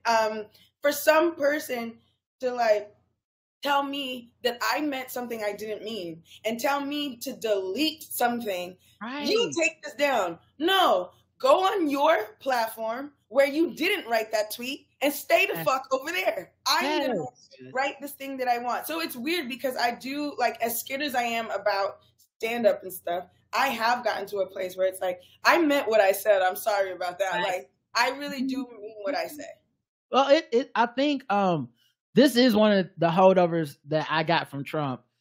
And we were literally just texting about this with Basi today, but my thing now is like, I just want to hold on to my reality. And I don't mean like reality as in like, I would like to pick a cozy set of facts that I'm gonna live by. I mean, like, you know, I want to use a different example because I feel like I'm harping on this other one too much, but like, you know, for example, if you're like, here, conspiracy theories. When someone has a conspiracy theory, for me, I'm like, we can live in a conspiracy theory world. We can entertain that for a second. I just would like to note up front, I'm not jumping all the way into this shit. Like we can have some fun with the theory. We can kick it around and all this shit, but I need to live in a real world where, because I've seen what this has done to so many people. Like, when you see like QAnon people, that shit started with one thing. Yes, it did. And then they went to the rabbit hole, and then they came out and was like, actually, Joe Biden not the real president, and I'm a fucking a train is coming, and Donald Trump is gonna be on it. Like, people in pizza shops.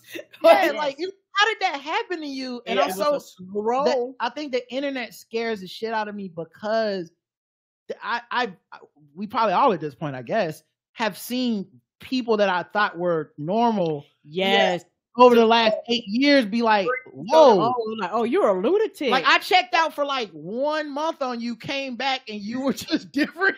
Like, well, like, could that be me? Like, am I entertaining one thing away from like, we're like Joe Biden is one of the things that I like so much about myself, though, is that for as like low self-esteem and how bad that is, my self-esteem is low enough that I'm not like too arrogant to accept new information. If I got something wrong, I'm happy to say you're smarter than me and you know better. You know what I'm saying? And I think that's another danger to social media too, right? Like you have to commit to the brand, you have to commit to the bit. So even as you are receiving new information, you're not allowed to go back and correct it. Like that whole, like when the diss you trend started at first, I used to think it was funny, right?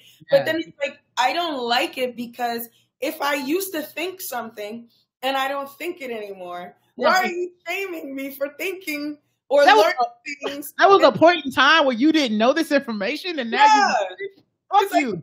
Exactly. It's like, oh, you read a book and digested that information, bitch? How dare you? Caught you slipping. Caught you learning some shit.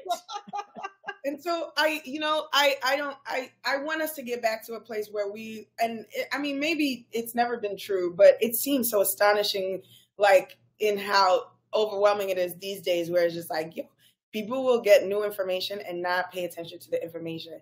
Like I remember one time, like, because I paid so much close attention to the Megan Thee Stallion, Tory Lanez situation, because I was really scared, to be honest, when like Amber Heard got her reputation. I mean, pretty much she's a toxic entity at this point. But if you paid enough attention to the case, like, I think they were abusing each other. And I think that Johnny had more power in the initial setting up of the dynamic. But okay, fine. I was like, okay, Johnny wins this case. Everyone gets to hate on women. Rihanna puts him in her Savage Fenty show. Great. If Tory gets acquitted, that's it. It's over for women in public spaces and being taken seriously as victims. So I was paying a lot of attention to it. I remember I was hanging out with my sister at my mom's house, and she said something, but I still think Kelsey did it.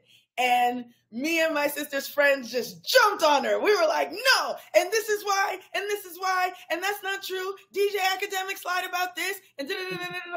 And my sister was just like, oh, I didn't know that. And then she looked it up and she believed it. And that was it. It was that simple. Oh, I didn't know that. I'm going to look it up. Oh, that is true. He did lie about this. Oh, this white reporter you telling me to read, she knew what she was talking about. It was that simple. And I just don't understand if it's because we're lazy or if we're just committed to the brand and the bit that we can't just absorb new information and correct ourselves. They, like you said, they made it impossible for us to fail or be wrong or correct us. And there's this other part of it too, like when it's something that can't be like substantiated, like it's not a factual disagreement, it's an ideological disagreement. They're like, I love going to the chat, going to, the group text or whatever, going to the podcast, because you can have an ideological disagreement that comes from a place of like understanding, where it's like, I just want to know how you got to where you're at on it. And I'm not going to like bend you to my will. I just need to know, like, and then you tell me what you thought about my thing because like there's some shit that's not gonna be provable. You know what I'm saying? Like Megan and Tory is provable. It's evidence, forensics, all kinds of shit. But some shit is like, I don't know. I feel like we do need an army. Well, I feel like we don't need an army. It's like, okay, well, neither one of us niggas control the army. So it really feels like we shouldn't like fall out too hard over this. This should be the end of the end. And I also think a lot of the traits on the internet, and I will stand by this, have rolled into real life. Muting and blocking has become to, we aren't aligned 100% of the time. Fuck you, bitch. And let me delete your number. It's like a lot of those bad traits have rolled into real life. That bad trait existed for me from since I was 10 years old. I always delete a phone number. I was that person, you will never know why. Are you kidding me? Praise, like I got to the internet and was like, thank God, finally. Yes. I've blocked so many people on Twitter. It's crazy. Sometimes I go back and think about my block list and be like, this shit is mad. This shit like, because like it's funny. I haven't like blocked somebody in a long time now. Right. Even when people say shit to me, I'll be like, okay. I block everybody. Are you kidding me? Yeah, but well, that's the other thing too. I don't share as much as I used to be like, here's my hot take. And now I just be like, who gives a fuck about my hot take? You know what? Yeah. My friends care about my hot take. I don't care. The internet's not my friends, and I don't want to fight with y'all because y'all niggas are terrible. Y'all are gonna take this shit and bring up some shit that got nothing to do with it. Like, it would be cool if we kept it to like what I was saying. Like if one of my hot takes was like, I don't know, I think Taylor Swift is an upgrade from Travis Kelce's old girlfriend. Like, say that's my hot take, right? I would join the people in beating you up on that one. I would come in, I'd be like, fuck you, Ryan, you ain't shit. Right. That's my kid. Always and forever. I'll never forgive you. And then for sure, really go to the group chat and be like, I didn't mean that, friend. But you know. Right. But like the internet, I had to heat you up. The internet would go worse than just, I don't like this take. They'd be like, oh, what about that time in 6th grade, nigga, when you stole the candy money? You're like, whoa, yeah. So I don't even, and for the record, that was. And also, how did y'all know that though? Right. Like, do you have like? It's so crazy. Like even just like the this used or whatever. I'd be like, so did you have this a file saved in your They phone? do. They do. They start it. They star it. They got Oppo research. They got they be like, open up the Raysani file, guys. It's time. Even when I was telling you about that DaBaby tweet, I was just looking at the quote tweets, and then one girl was like, I hate this. She always saying something stupid. And I was like, so if I'm always saying something stupid, why don't you block me? Like, why are you following me? Like, why you over here? She was like, I liked it better last week when she was deactivated. I'm like, how did you know it was deactivated? Like, because they follow you. Damn. They oh my watch God. and Also, follow. I just want to go on record before we get any letters. For those that listen to Balls Deep, I'm old school Kayla Nicole. Okay. Before any of you niggas. okay. Before any of you niggas. Don't even try. Go all the way back in the archives. I was trying to get her to trap that man. When he was just Travis Kelce tight end before he was Super Bowl winning. When he was just a Negro that we were like, how did he? I love that you don't say wigga. What is your aversion to wigga? Well, no, I don't have an aversion to it. Some people are wiggers. Yes, some they are are. Negros. You're a Negro. It's kind of like how in the colorism debate we lost brown skin, and I refuse to let that go. Because motherfuckers try to be like so and so, like it be whatever they need the argument to be that day. They be like, I'm just tired. So a Beyonce, a dark skinned woman. I'm like, well, y'all said you were light skinned last week. You know what I mean? You can't have it both ways, and I feel like that's what happened with Wigga. So for you, Negro is Travis Kelce, but Wigga would be Malibu. Yes, yeah, like yes. like a wigger would be like tiptoe in my Jordans, like Rip Raff is a wigger. But like that dancing weatherman nigga, that's a Negro. That's a Negro. Okay, but Paul Wall, this is important. Paul Wall, wigger or Negro? Negro. He's a Negro. Respectable family man. Would never say the N-word. Like wiggers do ignorant shit. Like Wiggers do really fucked up shit. Thinking they're I don't like Wiggers. I'm attracted to Negros then. Yeah, like you like NBA playing people and shit. Like you don't like that's different than this, like, for lack of a better term, thugs. Okay, these white thugs. Yes, white thugs. Thugs, come on. Well, just call them Wiggers. Just call them Wiggers. Oh my God! Someone in the chat said Rod's about to bring the room back. Swear to God, I think Pete Davidson is very hot, and in part because I'm attracted to what I think are Black features. Like there is a grandparent who's Black somewhere in there, and I literally almost typed quadroon on Twitter, like I love Pete Davidson because he's a quadroon, but I was like, oh Rafa, that won't go over well. Yep. So I deleted it. I was like, random Black answers. For the record, he gives Negro to me. He does. We saw him do stand up. Yeah, we saw him live. Not like recently, and he give Negro to me. I'm not saying I'm not saying it's strong, but the vibes is in there. It's hints of it, yeah. But there's a thing though. There's a thing that is like hard to decipher as well. But there's just if you grew up in New York City, like if you are a native New Yorker, you just are gonna have Negro tended. Like there's always gonna be like a hint of it. Like I went to private school with all Jewish boys in Brooklyn, and I swear to God, there was a little wigger in all of them. Like it was always there.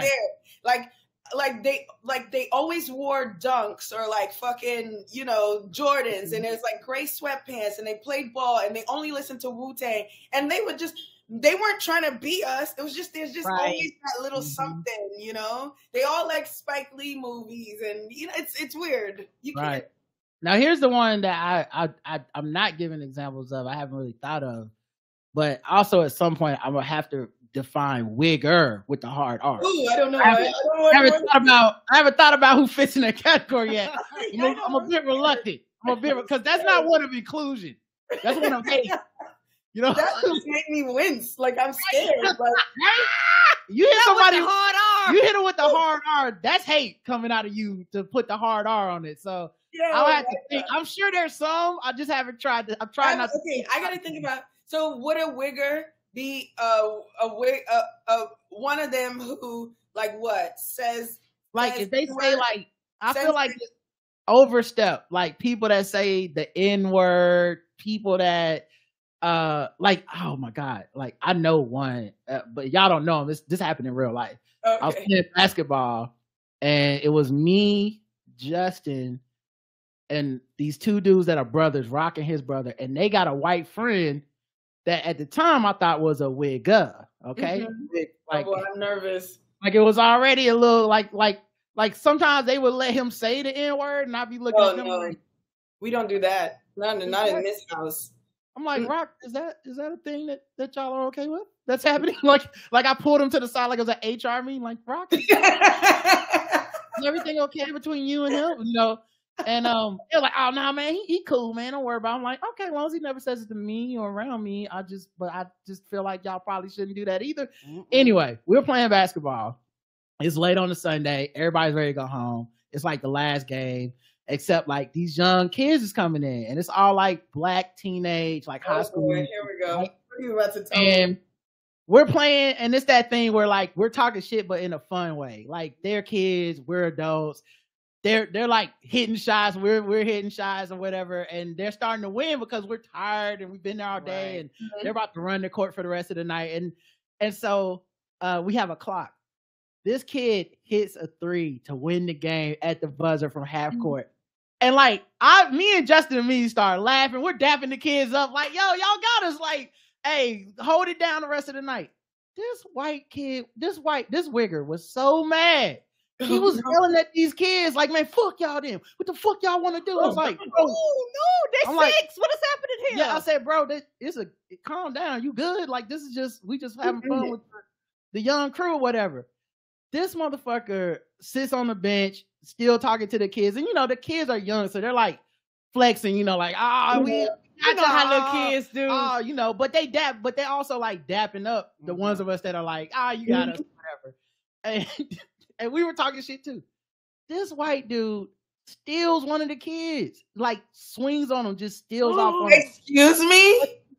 And then runs all the way out of the YMCA into the parking lot before anybody can like catch up with him. His homies are still here, by the way, like Rock and his brother. I'm like, no! Are y'all gonna do something about this, about your boy? And they're like, oh man, he just crazy, man. I was like, you can have that kind of crazy around here. Right. And like the police came in and shit. And I'm like, it's a whole ordeal now. I'm like, I'm a witness. I believe in y'all today. we catching white people? Yeah. But also the whiteness kicked in. The runoff. Ran all the way out. You clocked into the white privilege so fast. Ran all the way through everybody into the parking lot. Like a real racist would have stuck around and like, you know, they had that Alabama brawl, you know? It was some real wigger shit, man. I'll never respected to this day, man. And I lost respect for his homies too, because I was like, man, don't fuck with me no more. Y'all let homie do that. And they're like, oh man, we don't really be fucking with him like that. I'm like, nigga, I've seen y'all drive up here together 20 times. Don't lie. No, I was like, wow, that hurt my feelings a little bit, right? And that's why he's with children. You fucking weirdo. Okay, look, I've been mad at shit talk, but I've never been mad enough to hit somebody. If you got me, you got me. If the shot was fire, it was fire. Like, and so this is the psychology, right? Because he's clearly trying to be black, but to me, the wigger thinks that blackness is the most negative, hyper, like violent, cheat on your girl. Like every negative trait is what blackness is. The worst ideas of us that they come up with. I see. So like Travis Kelce trying to be black is still a guy that's like pretty productive. Like he's not doing crimes, he's playing sports. Yeah. You know? But so wigger is like, someone put in the chat that Whoa Vicky is a wigger, and I buy that. I take that. Yes. That makes sense. That's what also too I thought you were gonna say is that like the instinct still comes up. Like you're not trying to like join blackness, but like get beat by other black people, right? You're trying to join the top of blackness, right? Like because you are still white, so you don't expect to get bested by a black person. You're expecting them to be hyped that you even came to play, you know? Right. the white privilege in the trying to be us at the same time. The insecurity is still that they need our cosign, though. And Yeah, of course. I get off on that part because I ain't giving it to them. No. I love to not give it to them. But they be like, oh, no, absolutely. Like, how are you doing, good sir? Wait, Quentin Tarantino, I don't even think does he try to be a Negro? He's not even on the spectrum. That's just a white man. He's just he's a white man who does some fucked up things sometimes. I don't think he's ever tried to be us. Yeah, he don't. Nah, he's like low key the opposite. Like this nigga had a whole nigger diatribe in one of his fucking movies. Yeah. And it wasn't like the good way. It was the bad. It was the hard R bad way, dog. Yeah.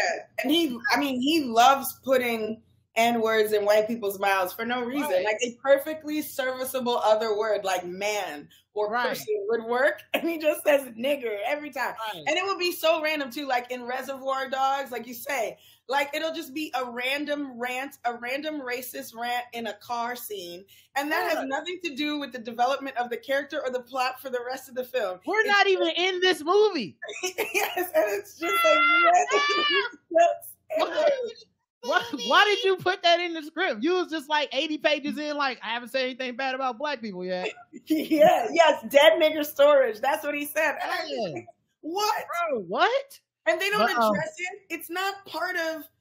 It's not part of the story. That's the thing. Like it's notorious for these like long dialogues where they're just having, the Royale with cheese and Pulp Fiction or whatever.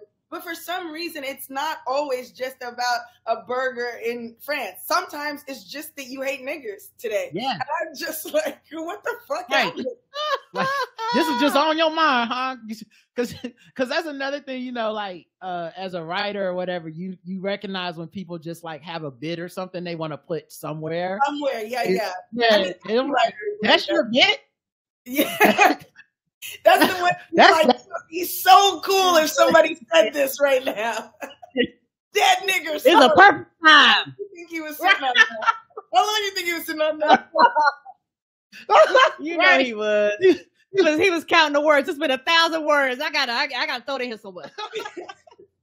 Oh man. Ray, you're going up soon. Like you got shows that are coming up, right? Yay! Yes. I'm doing a live reading of the Sex and the City movie, that stupid long movie. We're doing a live reading of it at Littlefield, and where the proceeds are going to the Entertainment and Community Fund. Because initially when we started putting the idea of the show together, I was still on strike, but now, SAG is still on strike, so we're just going to donate over there to them. Oh, you hear the sounds of New York? It is, B. Hey. Yeah, I'm surprised they ain't grilling on the sidewalk. They wasn't doing this in my part of Manhattan. They wasn't doing the Bogle. Can you let us put the Bogle? They were more like this in my part of Manhattan. Yeah. they were picking up dogs. But what's so funny is like I live in the gentrified part of Crown Heights. Like I live in the bougie part of Crown Heights, and they still driving down the street in October playing like dance hall out the window. It's fucking nuts. But anyway, so we're doing a live stream of the show, and it's Adam Pally. We're gonna have Adam Pally. We're gonna have what's it called? Arden Mirren. We're gonna have Jabuki Young White. The lineup is fire. I'm so excited. And yeah, like be on the lookout. Like I promised to you, and I've said it in public, although I flake on things I promise in public all the time. But it is my intention to be serious about stand-up going forward. So please come through on Friday night at Littlefield in Brooklyn, an 11 p.m. show. It's late, but that means it's going to be boozy and fun. And then, be on the lookout. I'll post all of my shows going forward, and I'll get that rape joke. You might be the person who gets to see it. Yes, and like tell everybody where to follow you on social media so they can know where to look out for. Like when you, I'm on Twitter at Raysani. I'm on Instagram at Raysani87, and I don't even use. I mean, I use TikTok to lurk, so there's no point in me going there. I just watch Morgan Bailey, who is a baby by the random man in Atlanta. I just watch her baby grow up. I just watch videos of her brushing her daughter's hair. I don't know. That's what I do on TikTok. Oh, and I watch rug washing videos. They're very soothing. And I've been watching lately a lot of sassy commentary about Drake albums. They're like, he's a misogynist. I'm gonna tell you. And I'm like, okay, tell me why. You finally discovered it. It took us 37 albums, but guess what, guys? We got you, Drake. Dish you? Yes. Yes. Yo, low key, Drake is gonna be the most unable to dish you nigga of all time because he never changing. No, he's never changing. He's never gonna be able to dish you this nigga because he's gonna be like, I've been hating women. So, so what? He's like, it's not my fault. Y'all just noticing, like, for real. Like, so now we gotta cancel me because you just woke up. You just woke up. Cancel yourself. What's crazy? The craziest thing about Drake to me is, it's fascinating. I know we're about to leave, but it's just fascinating to watch Drake happen in real life because, like, I would hope that all of the men who I knew when I was 22 and who were horrible to me are 35 in loving relationships, or at least not dicking girls around or whatever. Right. And it's fascinating to see, like, Drake is a specific evolution of human where he never has to be better because he's rich enough to not have to be better. Right. And he just gets to stay there.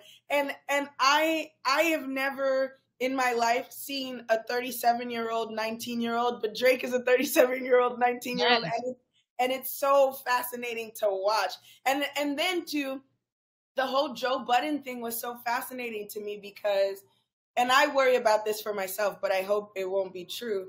It's like, there's somebody's respect that you want.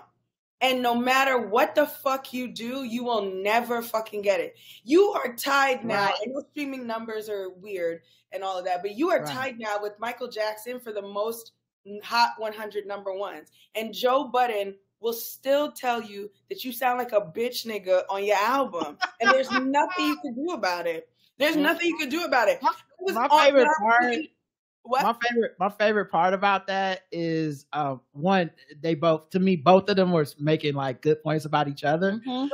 Right. But it's the same thing we talked about earlier. It's the thing that Drake believes is true about himself that hurt him the most. Yes, exactly. You wouldn't even respond. Like if someone said something like, if Joe Budden just goes, the album is whack and no one's going to listen to it. Drake wouldn't respond to that because he knows everyone's going to listen to it. But when he said that shit like, this nigga is perpetually fucking 25-year-old women. He was like, that was it. How dare you, sir? Yes, honestly, it was so crazy. Like, it was so fucking funny because I forgot how bad Drake got it when he first came out in like 2009. But I was on TikTok and there were all these clips of DMX on The Breakfast Club, just unsolicited hating on Drake. It was like, ew, like Charlamagne's like, who's a rapper you not fucking with, you not really listening to right now? No hesitation, Drake. He just called me. I just hit him. He's good. He just called me. He's like, and then he was like, I just want to get on in the elevator with him and we can box it out. I was like, oh my god. He's been that way forever, man. I like, it's funny I've been over him for so long that I'm watching people get to the like over him part now, and I'm like, welcome to the club.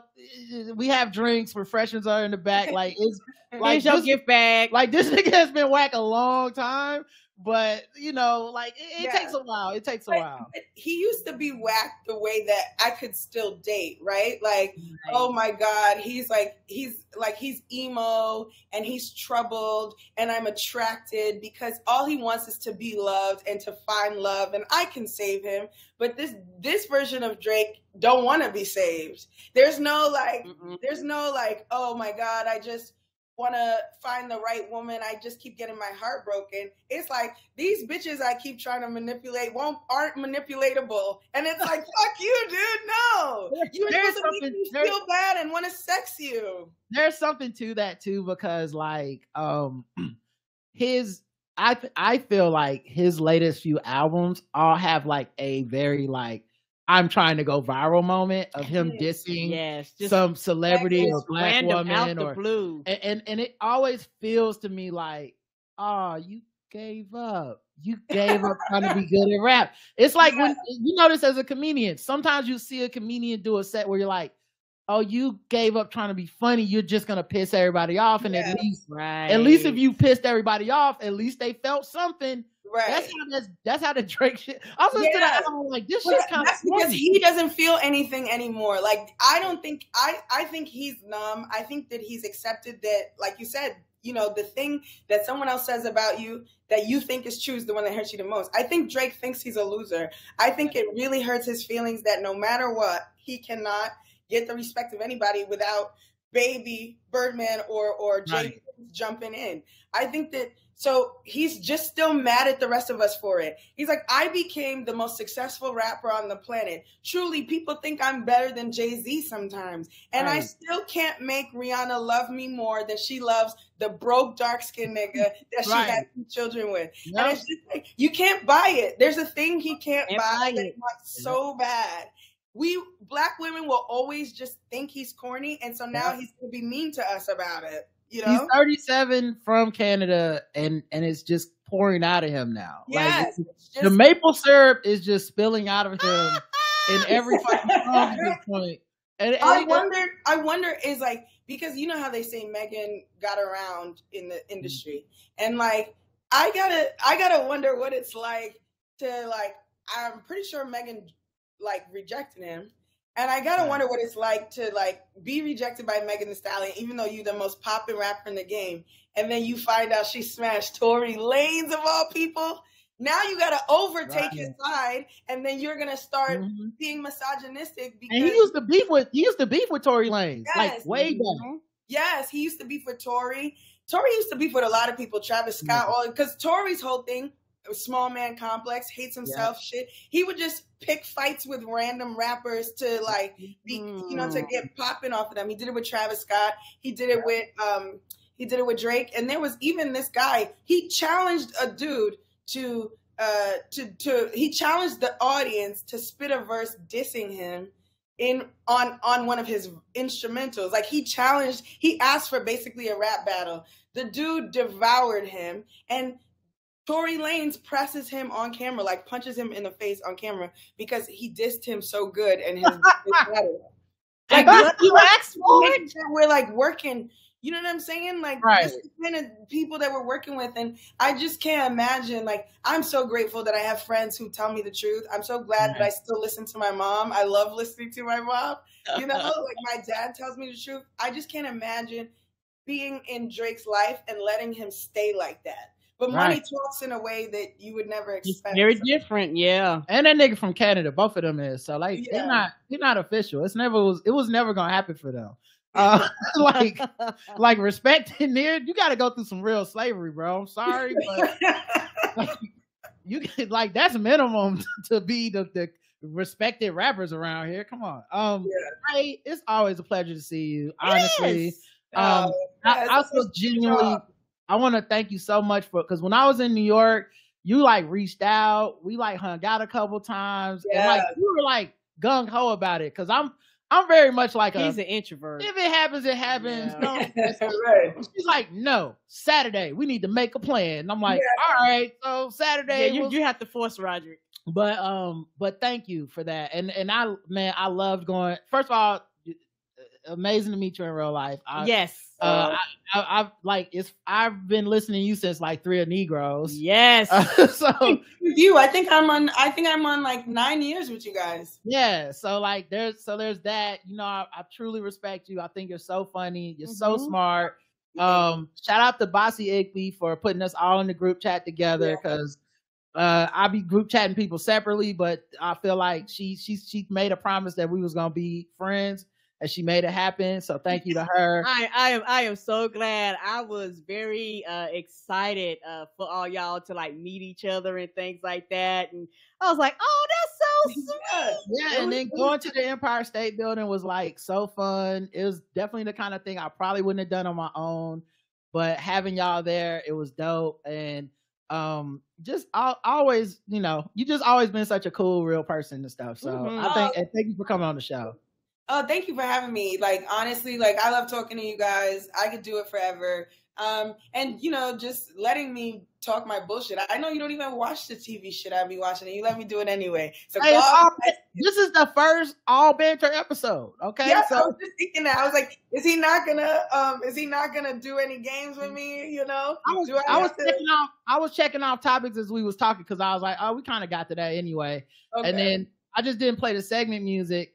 And then I'll say the gender wars will hold. I'm sure there'll be more. There'll be more gender wars. They ain't going nowhere. I mean, unless you really want to like end on something, like we can do one thing. Like if you want to do a gender war, if you want to do, I want to do a fucking with black people one. Fucking with black people. All right. Yeah. Let me pull up the music for fucking with black people, and let me get the short version. Here we go. Boom, boom, boom, boom, boom, boom, boom. Hey, we're just fucking with them people because they black. We're just fucking with them people because they black. We're just fucking with them black people. We're just fucking with them blacks. We're just fucking with black people. Hey, hey, ooh-ah. Hey, baby, you think they play this at the soup plantation? He gets the commercial song. Shut up. Like that song reminds me of like I feel like if Chappelle Show rebooted, this would be the opening theme song, you know? Yes. It's very Chappelle Show. Yes. Yeah. Facial recognition technology jailed a man for days. His lawsuit joins others from black plaintiffs.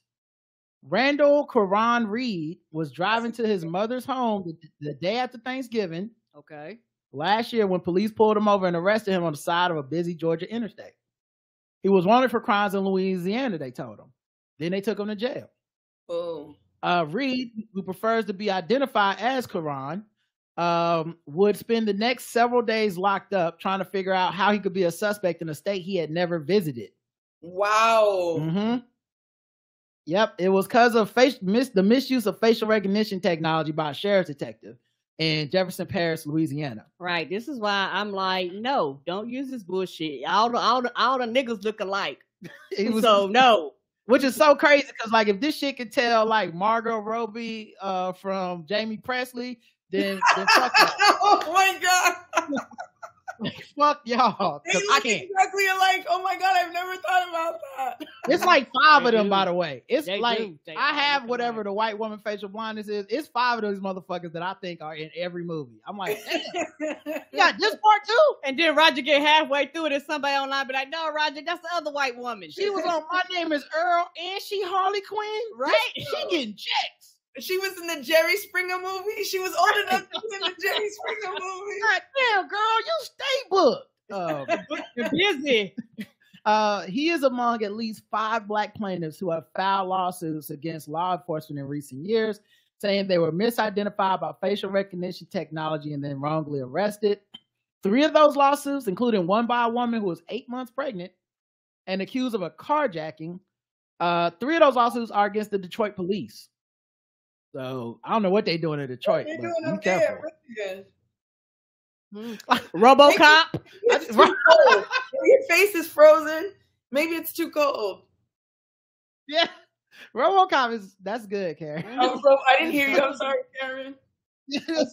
RoboCop. You got the RoboCop going out there just scanning people's faces and arresting them and shit. All of you niggers look alike to me. That is so the technology allows law enforcement agencies to feed images from video surveillance into software that can search government databases or social media. Come on now. fucked up. How are you able to scan social media? Probably just people's pictures they post online and stuff. Which is wild because like half that shit is doctored. Filtered. Yeah. So how are you gonna recognize me? Come on. And like every man take the same fucking picture, so at least every black man with his nose up in the air. Every black man selfie look nose like in this. the air, peace sign down here. Just every black man selfie. Yes, a fucking nose. Up your goddamn nose. I've seen that face on every dating profile. No smile. Right? There's 10 niggas who look just like you just looked on every dating. What is that? Are y'all not happy? It's not just the not smiling. It's also the angle looks like you're strangling me. What the fuck? Is this what the date is gonna be? That makes me feel like I could be alone in a house with you. This is the angle that you're gonna have when you're sucking my dick. Oh. Very, very badly. Right? At least make it when you're looking into the camera. It's always down low. Like no smile. Anyway, I hate that angle. Brothers, we gotta do better, y'all. We gotta do better. That's why the police pulling us over, right? I just blamed us for racism. Critics say it results in a higher misidentification of people of color than of white people. Supporters say it has been vital in catching drug dealers, solving killings and missing person cases, and identifying and rescuing human trafficking victims. They also contend the vast majority of images that are scoured are criminal mugshots, not driver's license photos. I want to see real data. You gotta real data. What's crazy to me? Go ahead. Listen, I don't believe you. Let me tell you why. The motherfucking soap dispenser can't tell my black ass. What the fuck you think a racial identification gonna do? I put my hands up and that be like, no, bitch, no soap for you today. Yep. That's true. And also, like, the reason that really bothers me is because, okay, not excusing racism, but like, you can't account for the eye test, right? Like, human beings are imperfect. Inherently, there's going to be a flaw in the eyewitness system. But you specifically invented this machine to overcome that. And you are still putting the flawed eye test in the machine. Yes. That's fucked up. There's a difference between incidental racism or systemic, as it manifests in our criminal justice system, but also to like build it in deliberately in the advancement is fucked up. It's so fucked up. Yes. And the reason why is because white people make this shit. When they do this, they don't have enough black and brown and other people in there so that you wouldn't have this problem in the first place. Also, like, it's a fuck up. Then they be like, oh, we'll add y'all after the black fact. people like tan in the summer and shit. Like, we get darker when we go outside. Like, this shit can't be. It's like, even when they do eyewitnesses, a lot of times that's racially biased because the way that different races identify each other is different for the race. Like, black people, we identify each other and it might be through like our nose and our eye. Okay, I see. Oh, white people, I never heard that. White people will be like the hair, where like he was blonde, or whatever, and you're like, and for us, we might not necessarily connect in the same way. The shade of the skin color might matter more to us. We might identify lips. We might identify more of nose, but the point being, like, they had to program this shit into some kind of robot. Right. Like, who programmed that shit? Probably a white person being like, But you would think, though, that if you want to be good at catching the right niggers, you would input that into the fucking program. You want to be your best racist self. But no, they're putting in the flawed version. And then, like, and also just kind of like, you're literally being paid to develop this thing. You would think that you would hire an expert on melanin for when you have sensory stuff. There are scientists for that. Right. There are consultants for that. The fact that you would leave that part out of the process is crazy to me. Yeah, I can't believe this shit. But yeah, he says that his lawsuit was filed September 8th in federal court in Atlanta. It names Jefferson Parish Sheriff Joseph LaPinto and Detective Andrew Bartholomew as defendants. Bartholomew, using surveillance video, relied solely on the match generated by facial recognition technology to seek an arrest warrant for Reed after a stolen credit card was used to buy two purses for more than $8,000 from a consignment store outside of New Orleans in June 2022.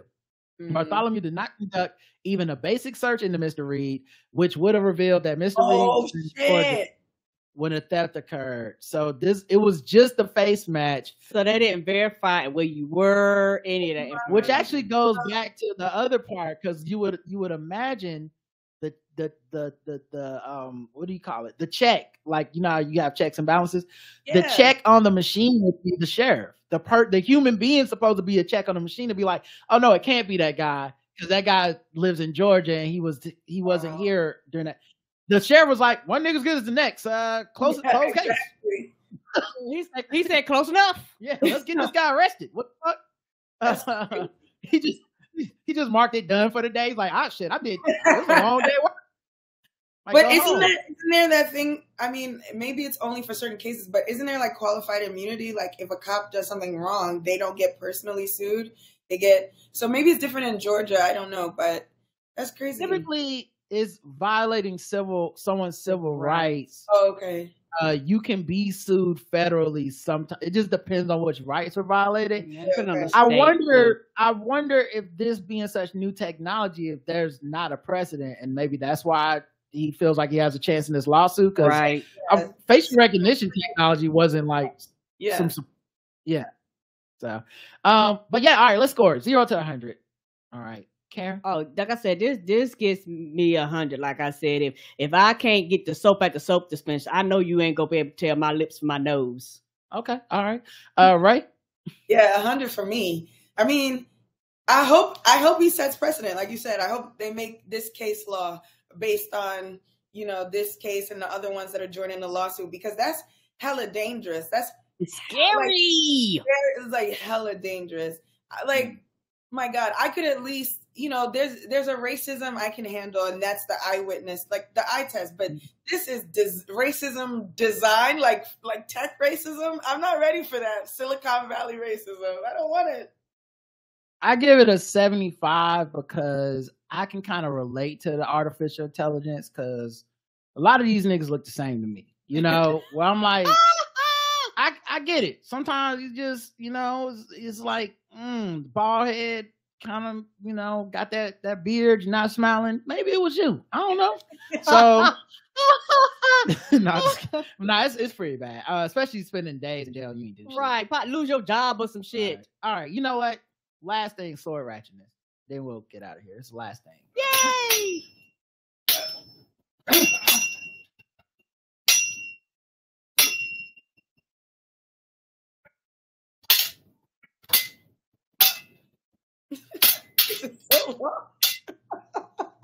For no reason, right? I always thought it was from a movie, and it's not. It's just a random clip. Got it. An area high school went into a safety hold Friday after a man allegedly attacked another man with a sword nearby. Oh, no. So they had to shut school down like the kids in school? According to Chippewa Falls Police Department, they were called to the area of Klein Hall because the subject, Brian R. Hall, was highly intoxicated and being aggressive.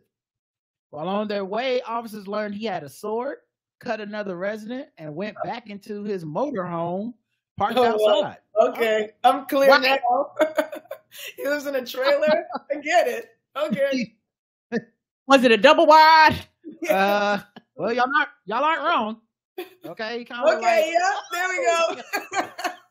Yeah, look like Santa Claus when he ain't with the elves. Yeah, like if Santa fell on hard times, He looks like Santa. So then they said, given the nature of the call, the proximity to the high school, the school district was advised to put the safety procedures and go into hold. Officers negotiated with Hall as he exited his motorhome peacefully. Hall used to live at Klein Hall. I guess that's like a area. And when he went there on Friday, he gave a homemade wooden sword to a resident he knew in the courtyard. Hall armed himself. Homemade wooden sword. So he gave the resident a homemade. Do you know how down bad you gotta be if you're making shanks out of fucking wood in your motorhome? And here's the fucked up part. He gives the man the wooden sword. He arms himself with a black metal katana sword. Oh, wait, what? Shit. This is like when you go to your cousin's house to play Madden and they give you the fucked up controller. Where he's like, the buttons don't even work on this. How I gonna run any plays? It's like, this some bullshit. But yeah, after a brief scuffle, the two parties were separated. The resident suffered a small laceration to his wrist and was treated by EMS at the scene. Hall was arrested on referred charges of first-degree reckless endangering of safety and battery. So, That is fucked up. All right, Ray, thank you so much for being here. Thank you, baby. We always enjoy you. Feel free to stop by anytime. I mean it for real. Yes. Okay. Can't wait to see you in person again. Yes. Hopefully soon. I've never been to Charlotte, so let's see. Come on through. We got you. Let's sit front row at the Hornets game. Now that I don't know if Jason got those tickets. All right, y'all. We'll talk to y'all later. Until next time. Oh, tomorrow's Walking Dead Wednesday, so we'll recap that. Until tomorrow, I love you. I love you too. Bye, everybody. Bye, Ray. Y'all have a good one.